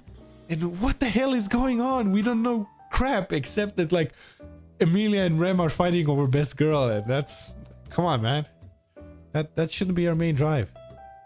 And talking about OST, what are the ones you recommend? Do you prefer game music? Oh man, I really love anime OST. I love video game OST. I like movie OSTs as well, and I do play a lot of video game OST on the piano, as well as anime OST, as well as movie OST. I really like soundtracks, and if you actually look at the playlist on my phone, it's mainly just soundtracks of different stuff. But I do like, currently the things I listen to most are anime OSTs, and then after that I have like a huge collection of video game OST. Metroid Prime, it always pumps me up. All of the Legend of Zelda series, like Legend of Zelda, man, great OST. Even the Pokemon series has some awesome OST. Link Between Worlds for me I loved it. It was because I loved the Link to the Past, and I loved the soundtracks in Link to the Past. It introduced a lot of new like original soundtracks, which then later got you know, remade and changed for the different games. But Link to the Past was one of those defining Zelda games, just like Breath of the Wild is today, I think. But yeah, and then Link Between Worlds came, and they added a beautiful sound font. Everything was orchestrated. It sounded so crisp. The guitar sections were incredible, and I really loved it. Link Between Worlds, definitely one of my favorite video game OSTs. I really do. It was a joy playing it on the 3DS for OST alone. Asphalt 8 soundtrack. I don't know, man. I don't play mobile games on mobile. I'm not like, I have Clash of Clans, and I have I think 4 years invested in the game. I have Pokemon Go. I open it every now and then, you know, just to get those bonuses. But yeah, I'm not huge on mobile games. For me, those aren't. I don't like the philosophy of mobile games. I'm not a fan of the freemium thing they introduced, microtransactions, and like it feels like a lot of games, and it really, like, it saddens me, because you see this game which has a freaking awesome engine. It looks dope. The combat system looks incredible. And then they add those like ecchi, sexy, oh, vampire girl with thongs and big boobs aspect to it, you know, and make it an MMO just so they can grab money. And I'm thinking to myself, holy crap, you've wasted such a good engine on this. This could have been a potentially great RPG game, and you like had to go for the, you know, the lowest common denominator and give it mass appeal or something. And it bugs me. It bugs me when I see this in mobile games. It bugs me when I see this in MMOs. And I'm not a fan. I'm not a fan because, like, as someone who is actively working on trying to get two engines to work at the same time, one 2D, one 3D, I know how incredibly frustrating it is to build an engine from the ground up. And then when I see this thing, I'm thinking to myself, holy crap, if you've given me the engine, you know what I could have made with that freaking engine? That engine looks dope. And then you're like, give it sexy vampire butts, which, come on, man. And then DLC to uncover the nipples. That's great. That's great, dude. Keep on doing what you do best. Do I play any MMOs? No, I don't play MMOs. I'm not a huge fan of the online aspect of games. For me, like, multiplayer was always a social aspect when it comes to video games, and a social aspect in the sense that we are actually face to face. So whenever we did multiplayer as kids growing up, because I'm quite a retro gamer, I'm old fashioned when it comes to that, because I grew up on those retro games, Nintendo primarily. And then for me, like, playing multiplayer, playing with a friend actually meant going to their house, bringing either your own Game Boy or playing on their GameCube or playing on their Xbox and having like local multiplayer. And then you would couple that with like lunch with a grill, and then you would hop onto your bike and go to your local park and then continue doing your stuff there. So it was more like a hangout. And instead, right now, you know, you're stuck behind voice chat, you're stuck behind the screen, and it's not very personal when it comes to that. On the other hand, I am grateful for it though, because it gives me the option to stay in touch with the people I can't stay in touch with. Like I said, my family lives on a different continent. We're nowhere close. So that's the only way, you know, if I want to play games, we mainly play Minecraft, but if I want to play Minecraft with them, I can. So if that counts as an MMO, it doesn't, I don't think it does, but there you go. That's the only game I really have on my laptop, and that's the only game I play. Minecraft. Good stuff, man. 1.12 update coming out soon. Parrots, concrete blocks, concrete powders, glazed terracotta, all kinds of good stuff. You can color your beds now. That's dope. Custom crafting. Oh yeah, you can have custom crafting recipes, custom achievements and stuff like that. That's gonna be dope. And they've added auto crafting as well for Minecraft 1.12. So you can just like one click craft everything you want. And whew, it's going to get it. If they only make like a redstone thing with blueprints, you know, you can set a blueprint to convert all your sugarcane into paper. Please do it, Mojang. Do it. Seriously, blueprints. I'm waiting for blueprints like for ages. Luca, your brother is within a 10-meter square radius. What do you mean? Like, is it a metaphor for... I have three brothers. I live with my older brother currently, and we're alone here. My parents and my two younger brothers, they live in Kuwait. And I used to be in Kuwait for 8 years, and then I moved here for studies, and here being Croatia. So yeah. Oh, you were a programmer with command blocks, man. I'm very good with. I'm not kidding. I'm good with the redstone stuff. And I do love redstone contraptions in Minecraft. That's like making a nicely automated everything is awesome. And hoppers were a huge deal. Hoppers and comparators, when they introduced those, holy crap. Item filters, automatic sorting, putting stuff into your chest, taking stuff out of your chest, that was a huge game changer. But they're not giving redstone much love lately. I don't know. Like I feel like the redstone aspect of it is kind of underwhelming. I don't know. I wish there was more redstone stuff, you know. But yeah, what else is there to blab about? Look at this. It's been 1 hour, more than 1 hour. 1 hour 5 minutes. My nose is completely blocked. I'm hungry as hell. I'm tired as hell. I gotta push out this EBS update. It's just Mendoxa, as Sloth would say. Ooh, Glower, she's still here. Come on, give a beep beep, give a woot woot. But yeah, I think this is going to wrap up the stream. So we did a lot of. Okay, we didn't do a lot of programming. We did a bit of programming. We did talk a lot about anime. We did end up with Minecraft at the end. MMOs. Actually, I linked to something I recorded back in the day via Discord. Yeah, sure. Actually, if it's a recording, I think Discord doesn't let you send video files greater than 16 megabytes, if I'm not mistaken. I've tried sending my brothers some video files I made and I couldn't. So keep that in mind. But definitely do. I'm open for chatting on Discord whenever I get the chance. You know, whenever I'm sitting on my laptop, when I have time to respond to people, I do. I read all the messages and stuff like that. Not you, Professor Jigs. Wrong dude. But yeah, anyway, thank you guys for sticking out with me until the very end. For those of you watching, you know, we had like a bit of coding and then like a casual chill session at the very end with some background animation. So, I don't know. I hope it wasn't too bad. Again, next Friday is definitely going to be a stream. Definitely a stream next Friday, and I might do a stream like during the week, maybe Tuesday, maybe Thursday, maybe Wednesday, maybe Thursday, maybe all 3 days, maybe every day. Who knows? I don't know. I'll see how I feel about doing things. I do want to finish up my videos. I do want to publish 3 videos next week. Okay, maybe not. I'm definitely going to make 3 videos. They might be published, you know, 2 videos next week and then 1 video, because I do like when I make my videos, I do schedule them, because on YouTube you can set them to private and then have them be published automatically at a certain date and a time. So I do record my videos and I do make my stuff in advance, so I have content, you know, to publish out. And it's probably going to be the same thing with this. Yeah, that's that. 1% coding, 4% Guzma, 10% Minecraft, 85% anime. But come on, we already came to the consensus that anime is life. Anime should be 100% of the stream.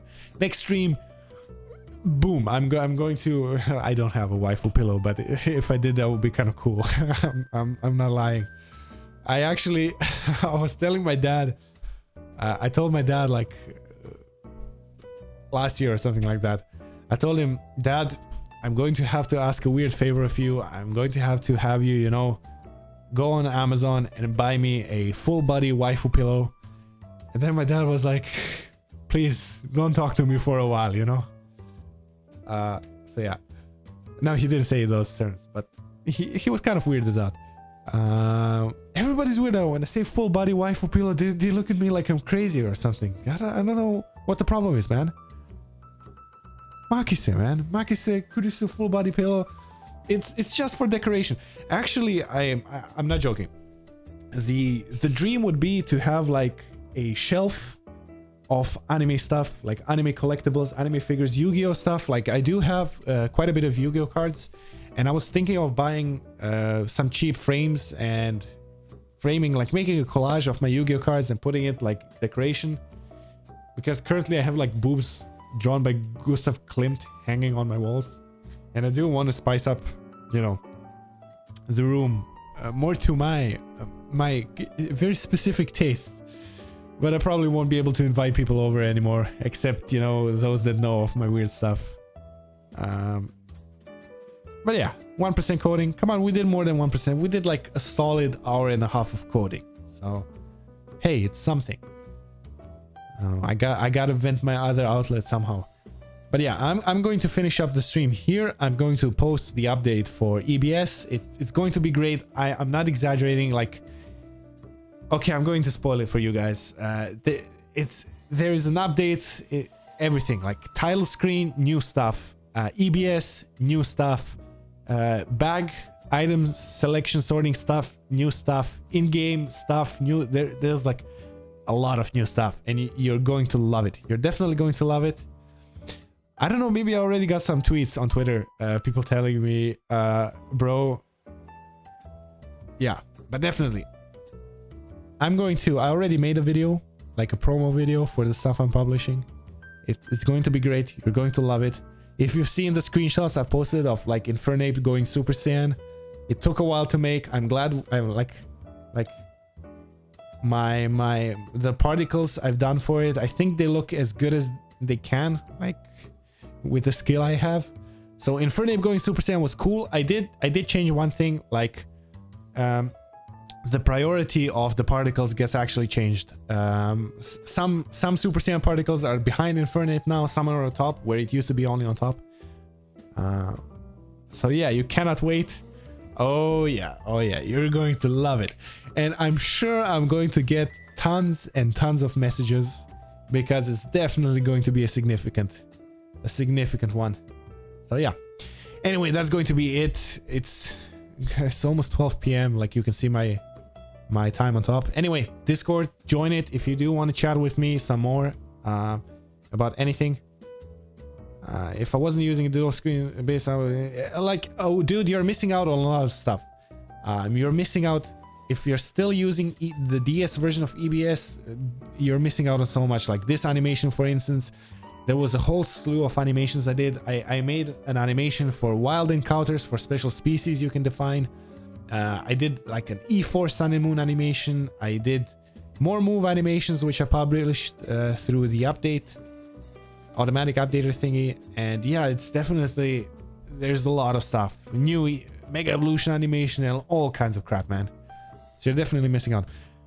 But okay, I'm going to close this for now. I'm going to switch to my end screen, and it's going to hang you for 20 seconds there so that I can overlay those YouTube cards at the end of the 20 seconds. And then it's going to automatically turn off. Advanced Scene Switcher on OBS is the bomb. I recommend it to anyone who wants to do live streams. If anyone has any questions on like video stuff I do and live streams I do, keep in mind I'm a complete noob, but like I know my way around things. So yeah. Anyway, thank you guys for joining the stream. I'm glad you like stayed up until the very end. Hope you had some fun at least. Like hope the anime discussion wasn't, you know, not what you were looking for. But yeah, that's going to be it. It's getting really late. I said I was just going to stream for an hour and a half tops, and look at this. Man, anime. Yeah. You're not using that because you wasn't using this. Okay, I understand. Okay, but anyway, I'm going to sign off. You guys do what you want, because a pirate is free. You are a pirate. But yeah, thank you for joining this stream. I hope to see you in the next weeks, and maybe before. I don't know. I'll post the scheduling. We'll see how things go. But yeah. Anyway, that's going to be it from me, and you guys take care. Bye-bye.